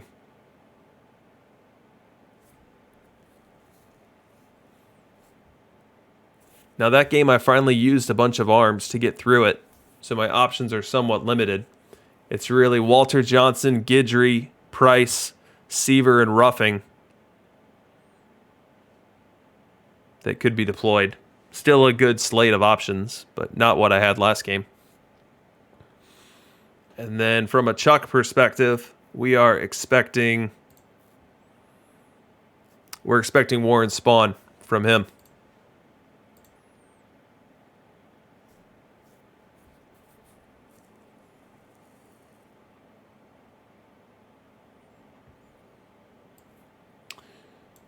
All right, I think I know what I want to do. Let's go ahead and set it up and hope that it actually happens.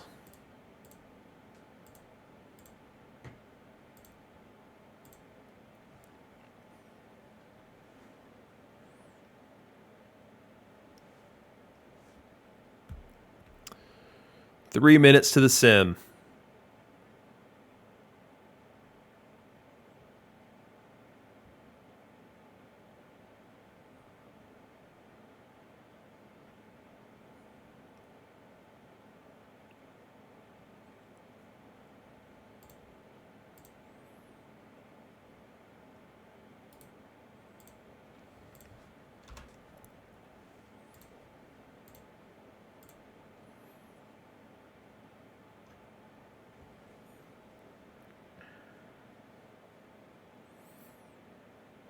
No way. One is game 3.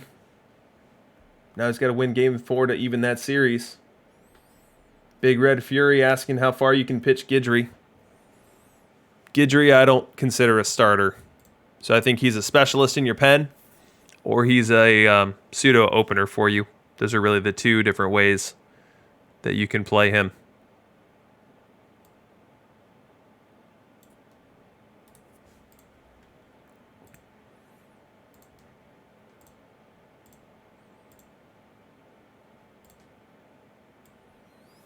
Having a hard time choosing what I do here. 2 minutes to go. Choices, choices, choices.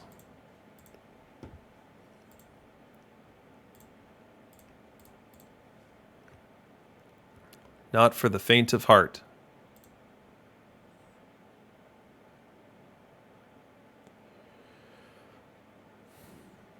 Okay. I think we're in a decent spot. We're going to get Maddox out of the pen because he's wasted. We'll put Ruffing into the pen as an option there.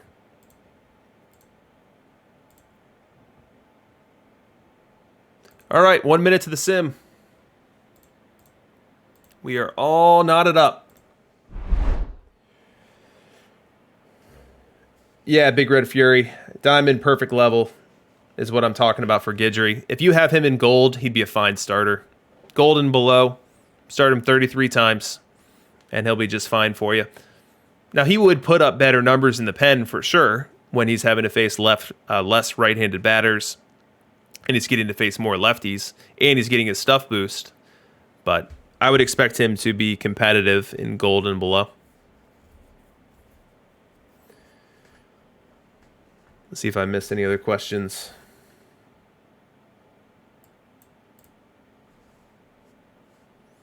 Fire Ozzy. I can't believe that granny. When I saw that, I knew I had won the game. I knew it was over. Like, if you're getting a granny from Ozzy Smith, are you really going to lose that game?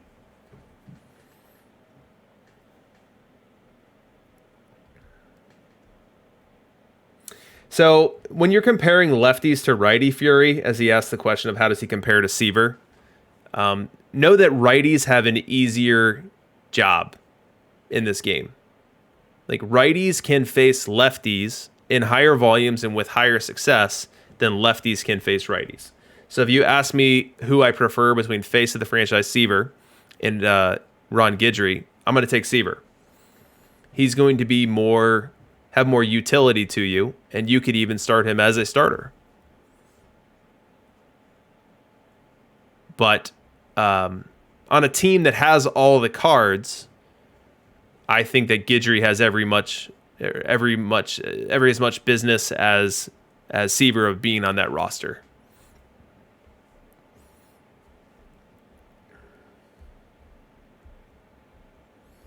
But Guidry's been one of my guys for a very long time. My data surfaced him months ago before he was really on meta. So it's like someone saying that they discovered a band before it was cool, basically. But from the very beginning of time, he was just so dominant versus left-handed batting. And it's just a matter of finding a way to get him to face those left-handed batters. And the best way to do so is by getting him in the pen.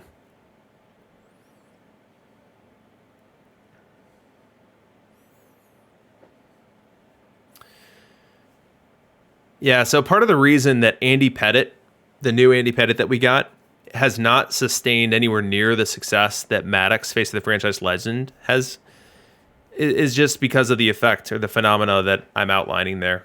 That it's easier to be a right-handed pitcher. If you took Pedro and just reversed everything, and made him a lefty, he would not experience the same success that Pedro experiences. It's harder to be a left-handed pitcher. That's what makes Spawn, and even to a lesser extent Glavine, so special, that you can run them as traditional starters to success. They're really the only two. Here we go, guys. Game 5. Truly a pivotal moment in this series. We're going to start with Greg Maddux for the Hoagie Mouths. As we look at the lineups, Chuck is going with 5 lefties to lead off the game, and then that leads to 3 righties and then Ozzy. I think he's going to be happy with that lineup alignment when he sees what I've done. And I've got my stock VR lineup. Ty Cobb will start the game, 2-1 count. He loops it to center. It's hit deep. Not deep enough, though. Played at the warning track. 1 up, 1 down. Red roughing into the game. Definitely against my wishes. Thank you, AI. And he's going to face Ivan Rodriguez here in the third. And red roughing versus right, definitely not a bad matchup, especially when Ivan Rodriguez can't hit a darn thing. I mean, that is an offensive split. That is an offensive split right there. The pitch. Loops it into the right field, and that's a base hit. Runner will head to third, and he'll be in time, or he'll be safe there. And so Chuck is in business with runners at the corners and nobody out. And his own non-fire Ozzy comes to the plate. Now we're showing you red roughing split versus right here. Let's toggle over to versus left. That's when the story gets a lot worse. And Ozzy Smith, not much of a hitter, as we know. But he has homered for the other side. Roughing just gave up a single to Ivan Rodriguez, an unlikely single. Let's see what he can do to Smith here. The pitch. Grounder to third. Field it. Second one. First double play. T-Chuck predicting double play in the chat, and he was correct. However, he comes out of this exchange with a run banked. Now it's time for the Nomads to go on the attack. And they'll have to do so versus Greg Maddux legend. The Nomads will deploy Joe Mauer. Super Joe Mauer. Runner on third, 1 away. Infield comes in. 1-0 count. The pitch. Lines it into right field, a base hit. The Nomads are on the board. And they tie this game here in the 5th. We go bottom 5 now. Chuck trying to untie the game. Bringing up one of my favorite cards in the game. Luke Appling versus right.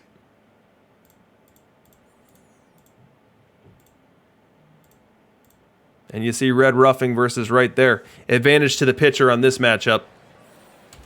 1-0 count to Appling. The pitch. Lines that one into the right center field gap. And the runners are off to the races. He'll head to third. He's going to try to score. Here comes the throw. Not in time. Chuck takes the lead on a one-out double by Luke Appling. We're still in the sixth, and Naperville starting to flirt with some real disaster here as Rogers Hornsby comes to the plate. Hornsby, as you can see in the bottom right corner of the matchup analyzer, not quite the hitter versus right as he is versus left, but still can do enough damage and is actually an above average bat, even versus his same side. 2-2 count on him. The pitch. Loops that one to right center, and it's going to get down. That will extend the Delco lead to 3-1. We now go top 8 in a major fast forward. Hubble is on in relief. We haven't seen Carl Hubble yet. I'll show you the split of Hubble, the reliever. And he faces Roger Connor with 2 away in the 8th. The pitch. Connor dinks it. Fielded by the second baseman. Over to first. Not in time. Roger Connor hustling the entire way out of the box. Gets an infield single to breathe some life into the 8th inning, which is immediately exhaled out as no runs score. We go bottom 9 now. The man of the hour. The man that was discussed pre-sim. Ron Guidry. Guidry as a reliever. You see the whip and K9 are better than the FIP. But as you split it VL, it looks a whole lot prettier. And he'll face Ty Cobb to start this 8th inning. The pitch. Cobb loops it into right, a base hit. We've seen a lot of softly hit balls dropping today on both sides. We now go to the 9th, and absent a late inning rally here, the Delco Hoagie Mouths will take a 3-2 lead in the series. Let's go ahead and load up Trevor Hoffman for this game-deciding moment. Hoffman versus Wright. Willie Mays versus Wright. Advantage to the pitcher. 0-0 count on Mays with Appling on first. The pitch. Grounder to third. Fielded it. Short throw to second. Game over. The Delco Hoagie Mouths take the 3-2 lead in the series as they win their second game at home and second in a row, putting the onus on Naperville to have to win both games back at their place. Let's go to the box and see what happened. On the Delco side, we see Greg Maddox was dominant. 6 innings, 2 hits, 1 earned, 2 walks, and 3 Ks. Just a dominant performance against a tough lineup. Maddox is just as splitty as everyone else in this game, and he had to knife through a lineup that had 1, 2, 3, 4, 5, 6 lefties in it. 6 lefties and Fire Ozzy. And he did so successfully, and then handed it over to a bullpen of Ruffing, Hubble, and Hoffman, who all did their job. On my side of the fence, we see Price with a clean open, Johnson with a clean second, and then Ruffing came in and got roughed up. Gave up 3 earned in a little bit less than 4 innings pitched. The only pitcher to get his record dented, but in a game where you only score 1, that was what proved to be the difference in a game that was seen by 98,000 fans at Delco Park. At Ridley Creek Park, I should say, with snow, wind blowing out or blowing in from center at 40 miles an hour and negative 1,002 degrees. So we're on the ropes. The Naperville Nomads are now down 3-2. Need to win 2 home games to prevent Chuck heading on to perfect instead of your Naperville Nomads. So we're going to let this sim go. This is going to be an off day.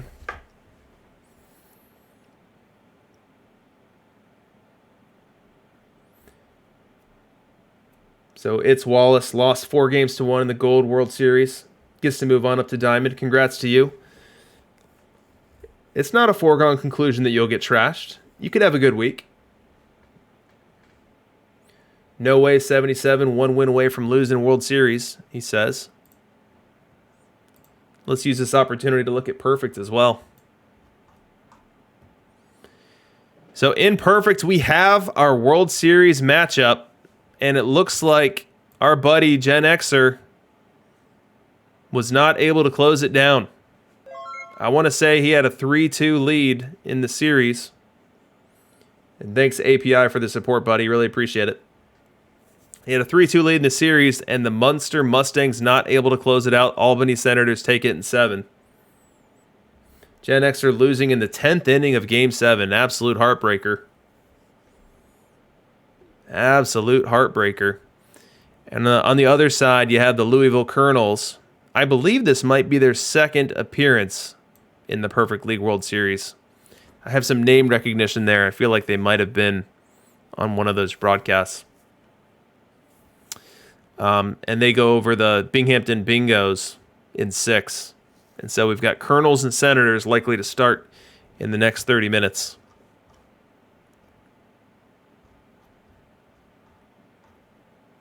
As we take a peek at the Perfect League leaderboards by player, just to see which cards have been performing this week at the highest level, you see a ton of wins and batting average. No surprise there.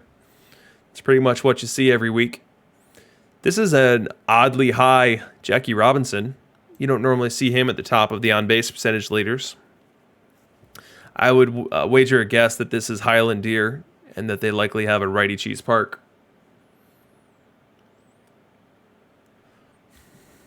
Slugging percentage, you see a Stan Musial. It's interesting. Likely a platoon deployment there. So maybe 400 plate appearances with near 600 slug. That's pretty solid. What else stands out?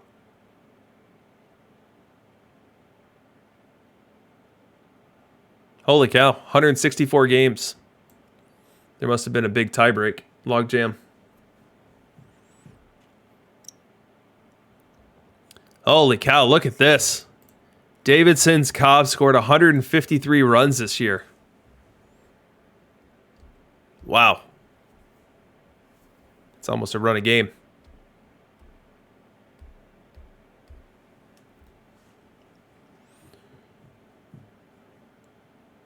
Chuck, I can pull up some Ruth numbers, but I don't have this week's DLL. I'll just go to the native standings, or the native stats. Yeah, holy cow, look at that. 49 dingers for this Ruth in the DLL. And this is on Eric Burns' team, I believe. Yep, Pacific Palisades Waves. So he played DH every day. It slugged 545. Holy cow. Maybe this card's got more play to it than Kidneys and I originally thought. Let's check the matchup analyzer. Let's see what Babe looks like he's doing.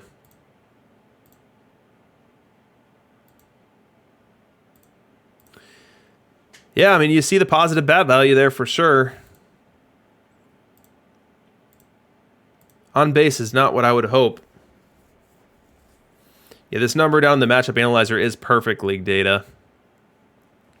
So here's his versus right. Here's his versus left. Holy cow, that's horrible. It's a small split, so be careful making too huge a judgment.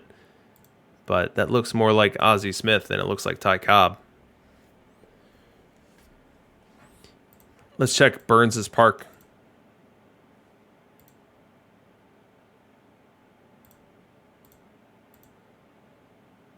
It was a Nerf park, slightly below average,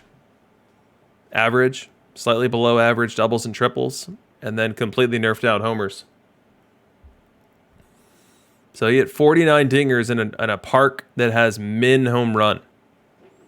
That is just unfathomable. How in the world did that happen?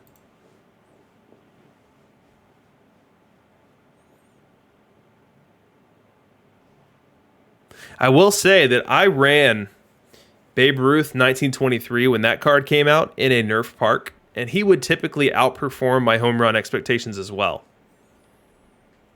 But I don't know what to make of that anecdote. Let's check his splits. All right, so this babe at home, he hit 22 homers in that completely nerfed out home run park. 27 homers on the road. OPS pretty even in both.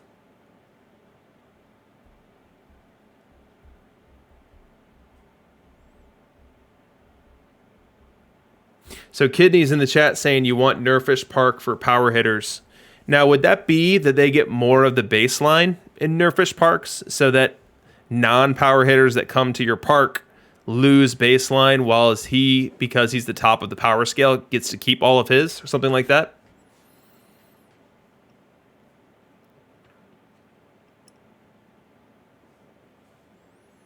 I'd be curious.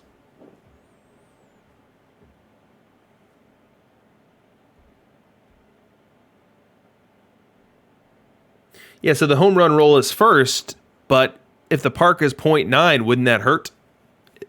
Wouldn't that hurt the home run roll?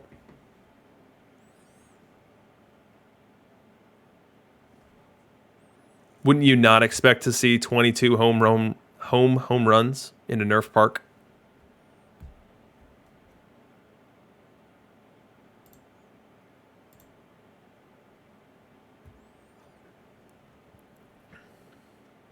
So Crash SF, we have an off day here. So this is going to be a travel day. So there should be no long sim here because there is no game.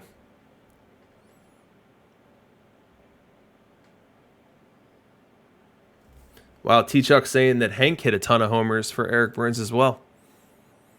Let's check it out.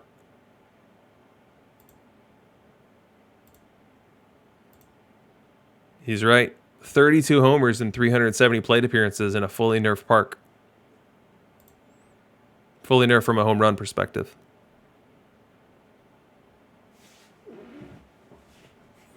OPS over 1. I wonder if he changed the stadium halfway through or something.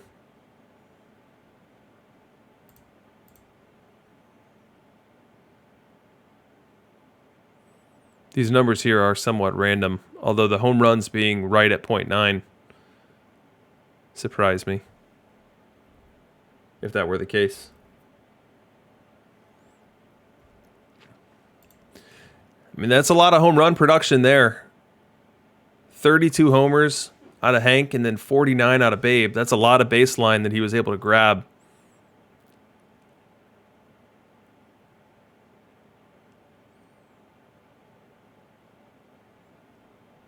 Hornsby picked up only 17. Mays 20.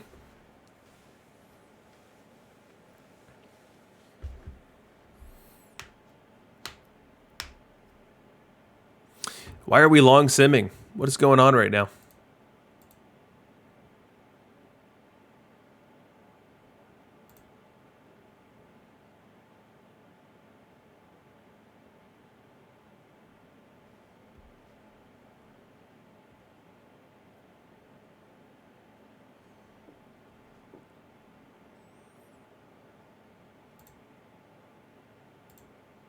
Yeah, today's an off day, so this shouldn't be long sim territory at all.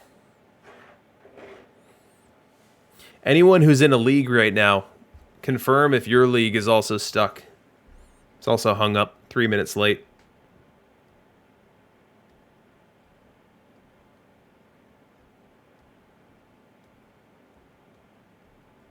You know what? I've got 20 packs here. We'll open these packs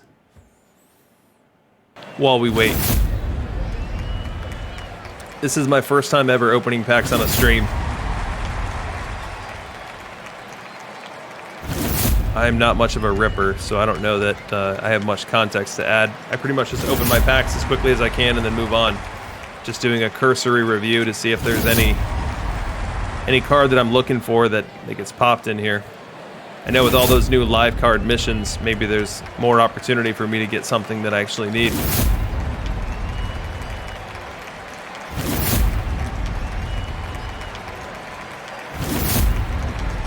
Got a Connor Joe. I hear that was good last year. Christian Pache.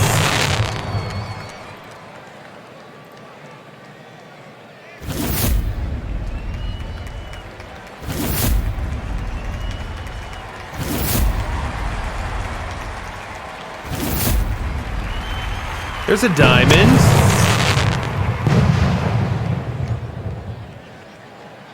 Live series diamond hitters. So that's something that I could argue that I need. Johnny Bench.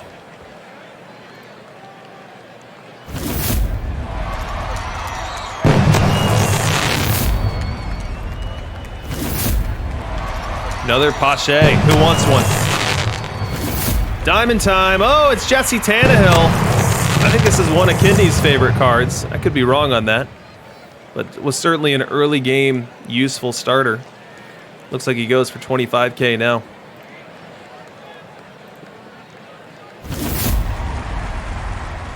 And that'll do it.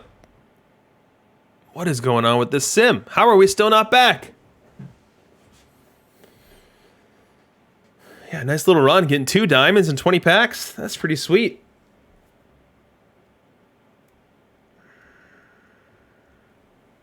Definitely made some money there with that Tannehill pull.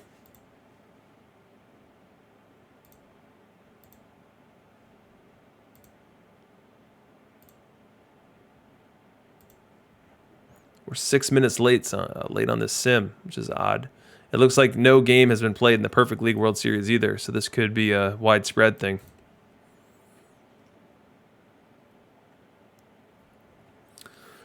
We've got T-Chuck 4 where we want him. He did a goofy thing he needs to undo. Don't let him.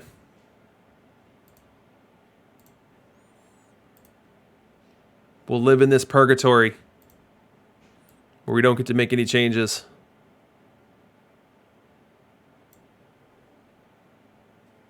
Yeah, Erie GM, I just did that. I just left and came back to no avail.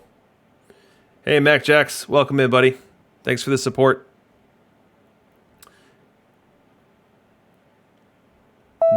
There's a sim. We're back in business. Servers are back up.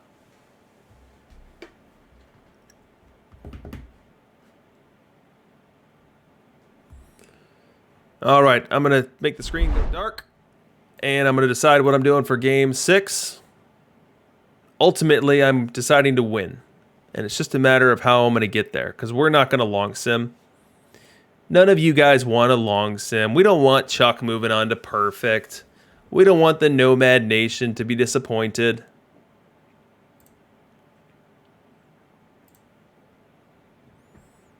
We're not going to long sim here. We're just not going to do it. We're going to refuse to lose. Pretty much got my whole pen afforded to me here at this point. Pedro lined up for 7 if we get there.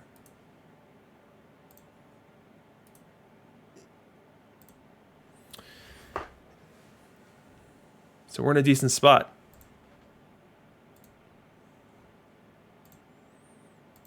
Need to move some guys around that I don't want pitching.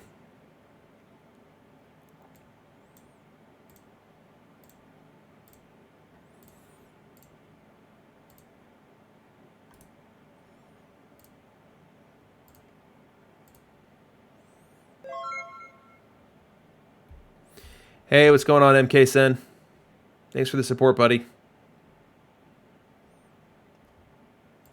My starter for Game 6 is a mystery, Erie GM, because T-Chuck is in here gathering intel, and we can't risk that he knows. But I can tell you from an options perspective, I get to choose between Glavin, Rivera in some sort of opener, Seaver, Price, Guidry, Johnson. Those are the chess pieces on the board.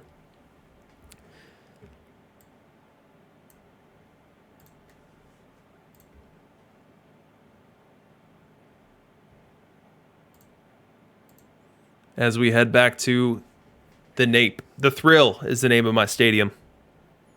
The Thrill. Let me take a look at what Chuck is advertising. Chuck's saying that Ron Guidry's going to come back out. We'll see if that's true.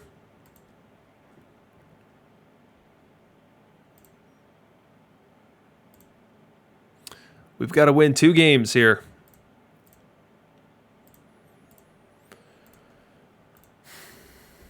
Yep, Johnson, face of the franchise, Erie.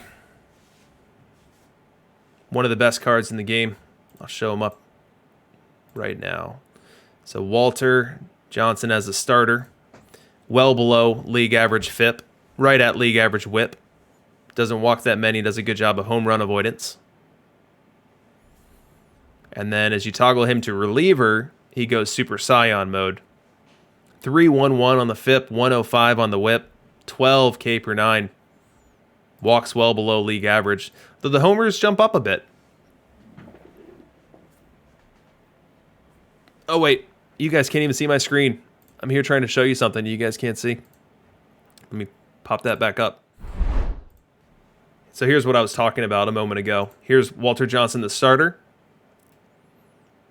Walter Johnson, the reliever. Starter, reliever.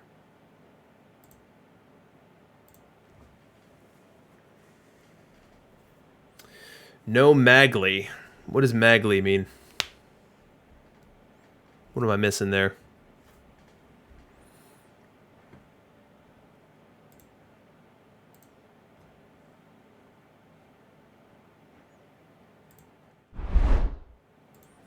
Just going to check and make sure I have this all set up right. Make sure I don't have any bad batter counts in way. And let's look at Chuck and see what his options are.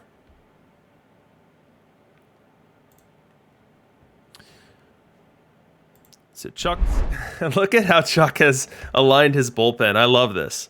We've got Guidry as the one-man rotation, and then we've got everyone else on emergency starting pitcher. Chuck is winning the mental game, that's for sure.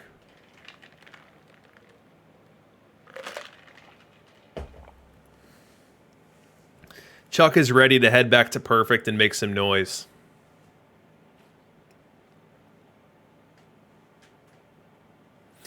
But from a rest perspective, he's got 3 lefties fully rested. Guidry, Price, and Spawn.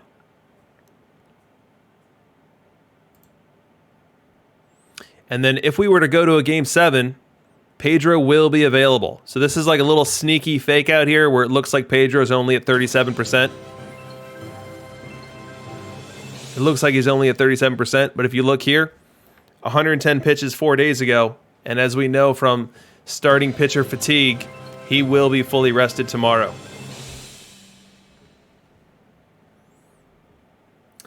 Hey, Mac, thanks. Or no, Reader MG. MJ, thanks so much for gifting 5 subs. That is so awesome. I really appreciate it, man. So Erie GM, a.k.a. Clocks, Stoli 314, MK Sen, Ravelin, welcome into the clubhouse. I'm sorry for the foul odor coming from Kidney's locker.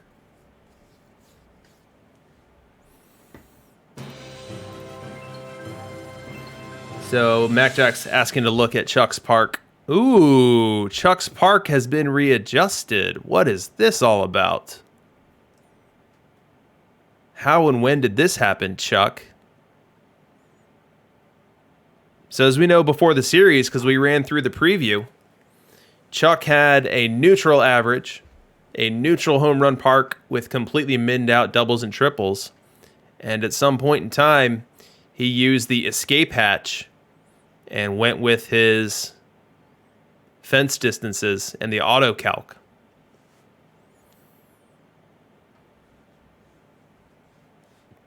Chuck with a little trickery. I would expect no less, Chuck. I've got some more coming for you, buddy.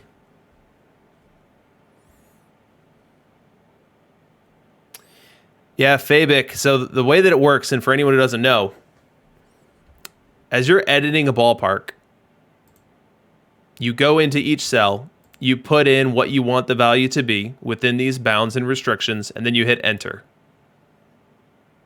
And those are your park factors. That's how your park's going to play. But if you've got the distances and the wall heights configured down here, you have effectively a parachute.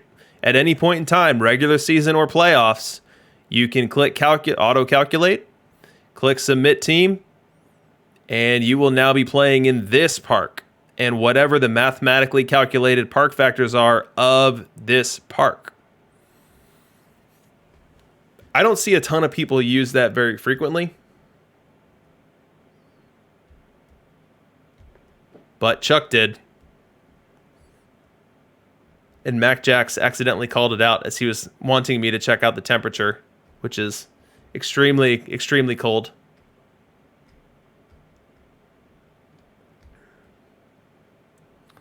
Chuck bringing new definitions to micro. I mean, this isn't pseudo, this isn't micro, and this isn't cheese. So we're going to need walnut to come up with a new name for it. All right, we are simming. If this sim does not return in the next 10 minutes, then we have a new DLL champion, and it is not me. Yeah, Fabic, I agree with you that I'm sure this is not what they have intended. The ability to recalc your stadium at any given moment. I don't know if it's been brought to the attention of the powers that be, but it's in there for now. So something to keep in mind.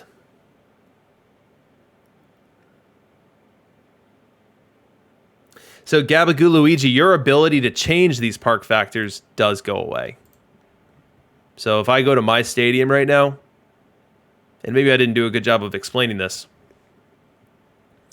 but if I go customize my ballpark, I can't change any of these. But if I were to click this button here, which I won't, because I don't want to do it for this game or the one afterward. If I were to click this button here, all of these would change. And what they would change to is dictated off of what this configuration is here down in the ballpark dimensions.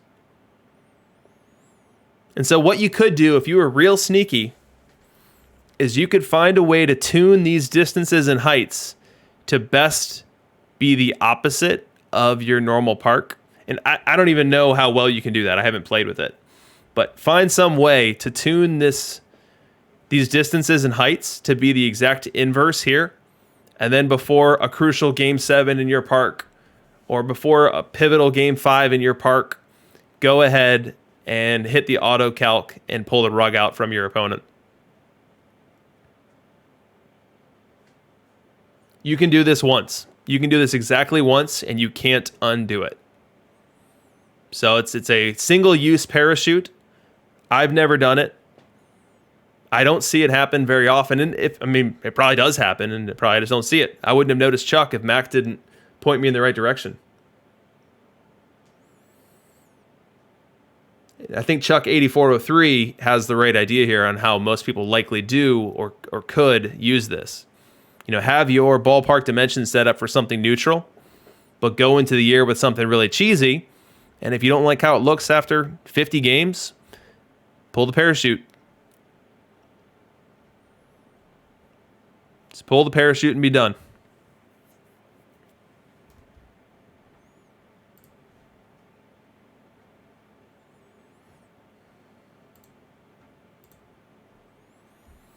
We are 3 minutes into our sim here, and I don't love the fact that we're not back.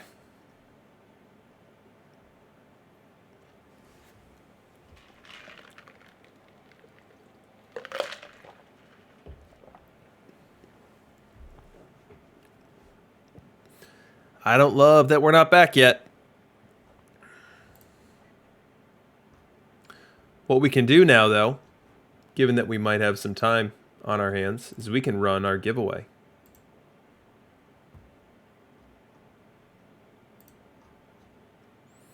So let me figure out where I need to be to do that. There we go.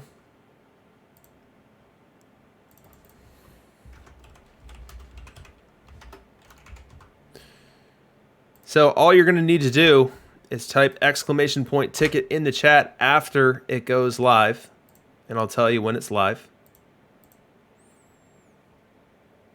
Get everything set, and there. Should be live now. Yep. So type !ticket in the chat, and you will be entered into the giveaway. And we'll let that run for a good couple of minutes, and then we'll draw the winners. Let me see if I missed any chat while I was setting up the giveaway. Yep, No Way 77 reminding me that we could go up to 7 to 8 minutes. We saw that last week.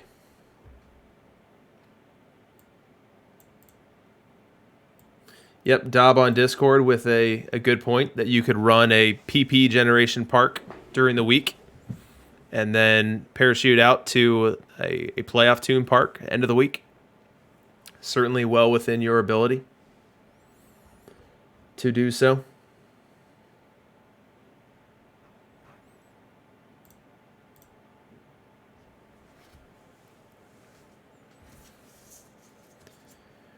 So as a reminder, Chuck is a 4-time Diamond League champ. Chuck, I don't know if you can remember how many of those Diamond League championships or Diamond League World Series were part of DLL versus pre-DLL. I don't even recall the year with which DLL became DLL. But you have a 2038 Diamond League title, a 2041, 2043, and then 2049. Chuck saying just one of these were part of DLL. So this would be his second DLL championship if he's able to long sim his way out here. Now, the thing that we can also see here, Chuck, is that you've had some really good weeks in Perfect. 84 and 78, 83 and 79. This one's slightly under at 78 and 84. And then 82 and 80. So always very respectable Perfect League seasons, but never good enough to earn the invite back. So if you are on your way to Perfect, Chuck, we are going to demand you, as a community here, to stay in the Perfect League, to find your way up to 88, 89 wins next week, so you can hang around, so you can have your chance to make some trouble in the playoffs.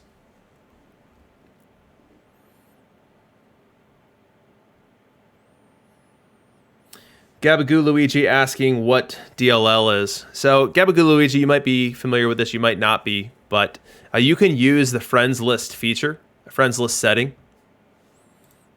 Where is it? It's right here. So you see league placement setting here. I click use friends list. Your choices there are random, so just get put into any weird league. Stay put. So let's say I was in D352 and just wanted to stay in D352 for some reason. I could do that. Or use your friends list, and it'll try to programmatically align you to as many of your friends as possible. So what DLL is just a collection of friends who want to play with one another, and DLL happens to be some of the best rosters and managers in the game, and they're all coalesced in a Diamond League. So when you have 20 to 25 DLL players in a 30-team league, the average team, the median team, are a lot better than what you're going to find in a random league.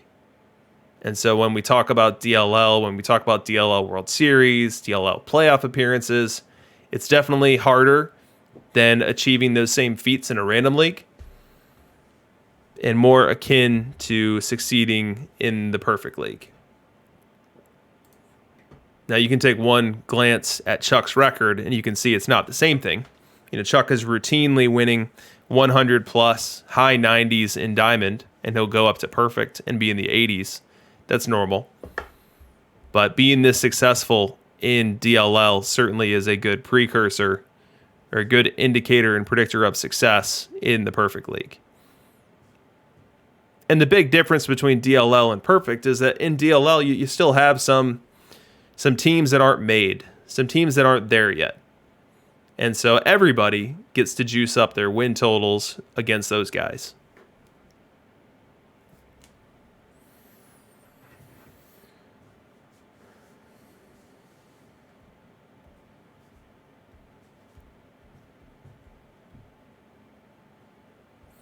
All right, we're 9 minutes into the sim. We have now gone beyond the time allotment that it took us to get to the sim, the fake out sim last week in 6.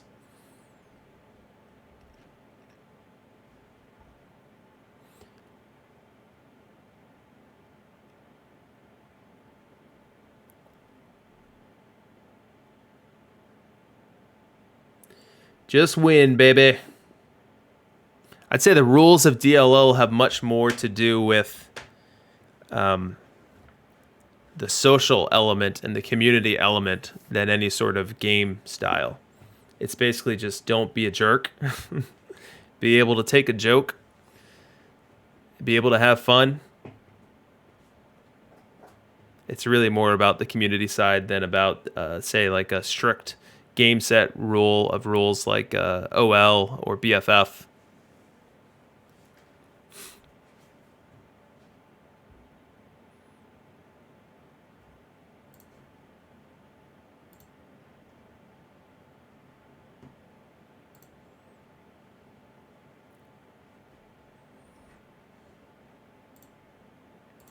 So I can share my rotation, given that there's nothing that Chuck could do to adjust. I was throwing Glavin in a traditional start this game, hoping that Chuck would have a decent number of lefties in his lineup. Chuck had been running many lefties every game, so I was hoping that would continue here in 6. And as we know, in my ballpark, lefty batters are favored. Righty batters are nerfed. And T-Chuck in the chat saying that he went spawn traditional for him. Wow. 8 lefties or 7 lefties in your lineup? Really? Holy cow. In theory, that should be a lineup that Glavin does a pretty darn good job at. Let me show you Glavin's numbers. So Tommy Glavin versus left. I mean, there's so much green here. Look at this. 287 FIP. 0.9 walks per 9, 0.74 homers per 9. Dominant. Small split. You only see 145 innings pitched here, so apply your small sample size grain of salt acronym or euphemism that you want there.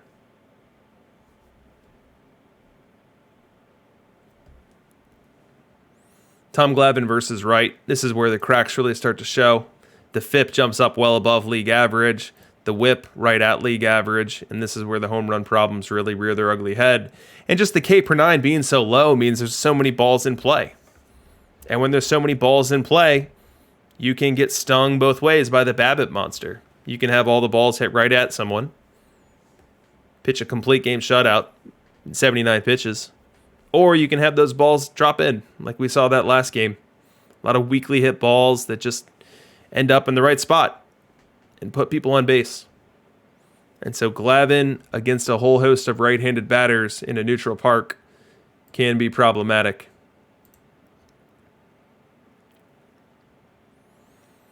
We're 12 minutes now on the sim.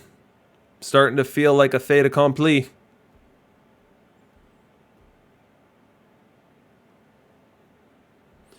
Hey, what's going on, Bender Guy? Welcome in as we wait for Game 6's sim to come back. Let's go ahead and draw our winners for the giveaway. If you haven't done so yet, type exclamation point ticket in the chat. Exclamation point ticket will get you into the drawing. We will draw 3 winners. Each of those 3 winners will earn 10,000 perfect points in their account. And I'll close the drawing in 10 seconds.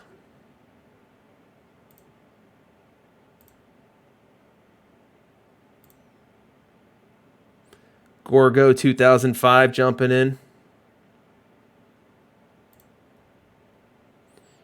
All right, 5, 4, 3, 2, and 1. Giveaway is closed. Here comes winner number 1. Waddy. He's got some kind of hack code. He's a hacker. That's his 3rd win on these giveaways. 30,000 perfect points for Waddy. Unbelievable. All right. Next winner. $2 Chuck 2. Last and final winner. M. Ralbino. So congratulations to you guys. The way to get your perfect points is to DM me on Discord with your perfect team username with the exact correct capitalization. So if it starts with a capital letter, make sure you do that. If it starts with a lowercase letter, make sure you do that. And then I will get you those perfect points as soon as I can.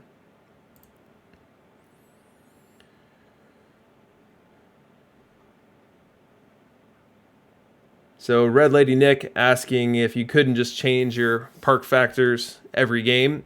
And I don't know if you missed this part of it, but you only get to do that auto-calc parachute once. So if you were to auto-calc it again at some point in the future, it wouldn't change because you've already auto-calced to those settings.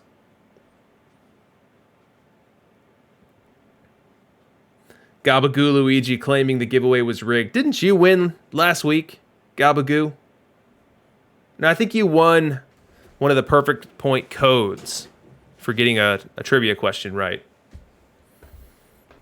Yeah, laundry basket. You're the laundry basket winner. I've got that laundry basket right here. There it is. It's full of hangers.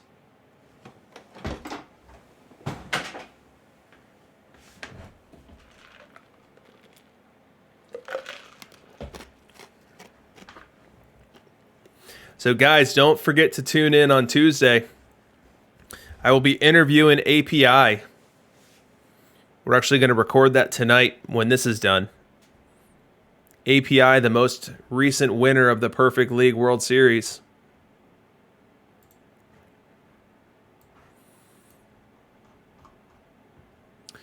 We see that the current Perfect League World Series has the Albany Senators up 1-0.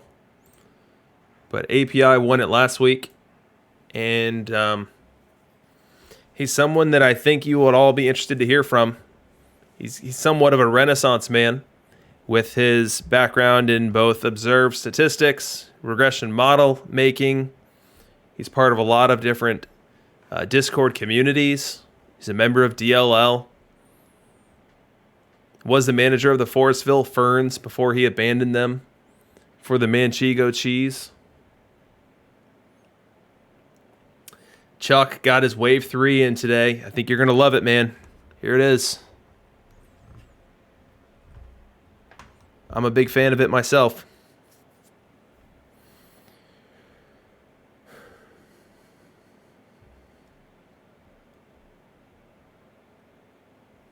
"17 minutes into the sim. At this point, I've lost all hope. Chuck needs to start preparing his winner's speech, as I've already prepared to make my my concession phone call over to his campaign.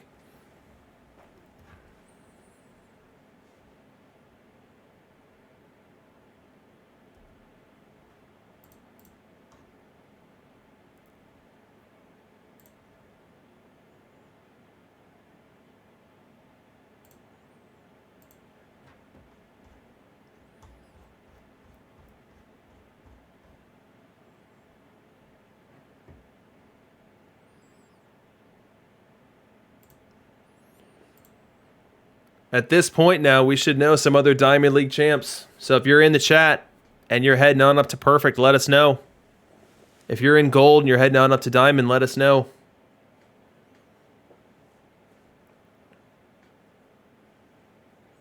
Aster31, going back to Perfect. Is this your first time, or is this a repeat trip? His long sim was 12 minutes compared to my 18 so far.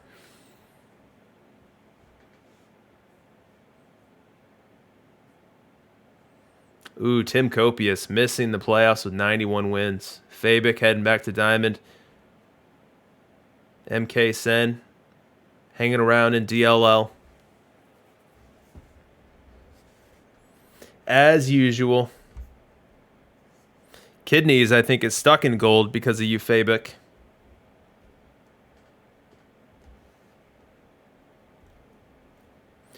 Yeah, so Big Red Fury, there's 40 teams in the standard Perfect League. So you have 16 playoff teams, and then everyone who does not make the playoffs goes down. Yes, the Minneapolis Millers. Aster on his way back up.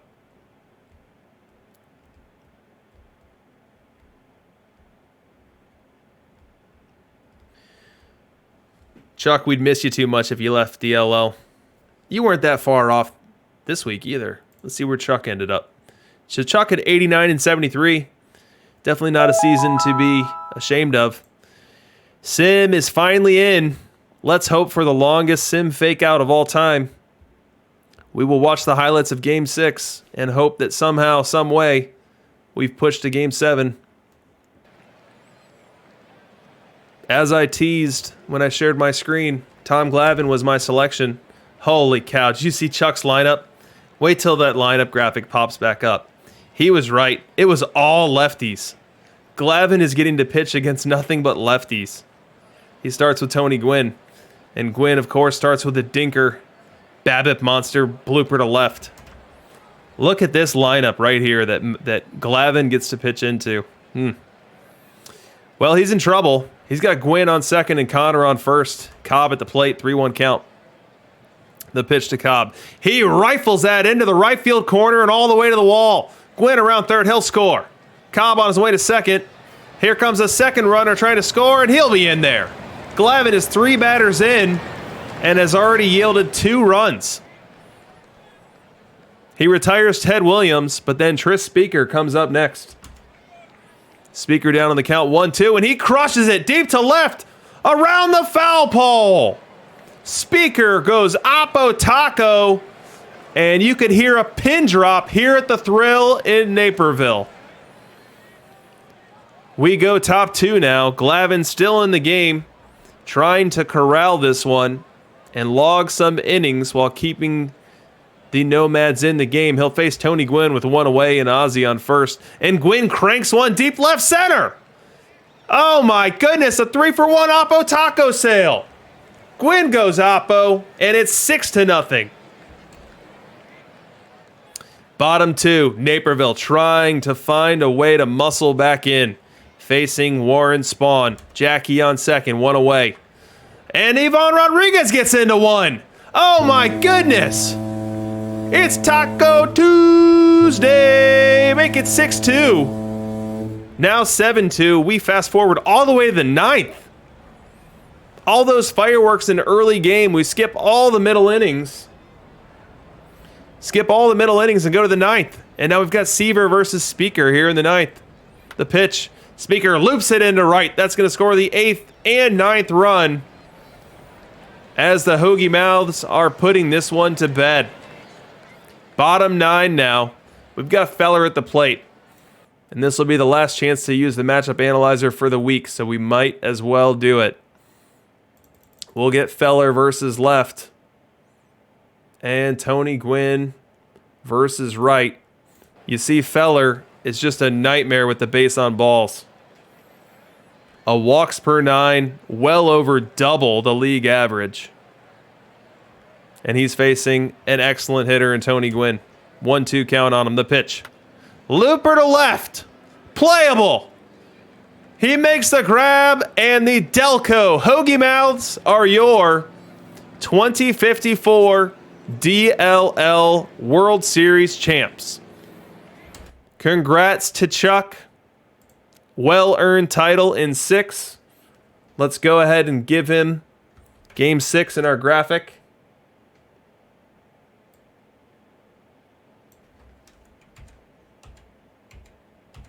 Glavine's going down to AAA after that outing. As we look at the box score to see what happened, Glavine was facing all lefties and couldn't do a darn thing about it. This is rather shocking and disappointing.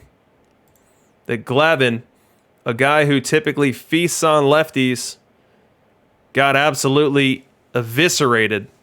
He went 10 batters, only getting 4 of them out and giving up 2 home runs against a lineup tuned for his success.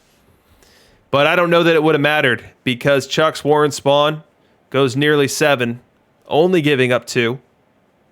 Gave it to Feller, who shut it down.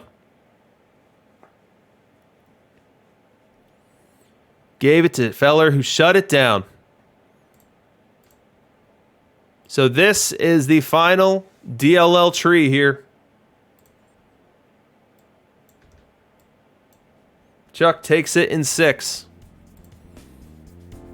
Now a 5-time Diamond League champion.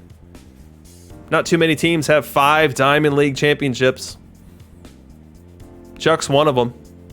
And he's going to go to perfect, and he's promised us. He's promised us that he's going to stick around in perfect. So Chuck, we want to see you go to perfect. We want to see 88 or more wins next season. 88 or more wins, and then we'd love to see you in that perfect league World Series.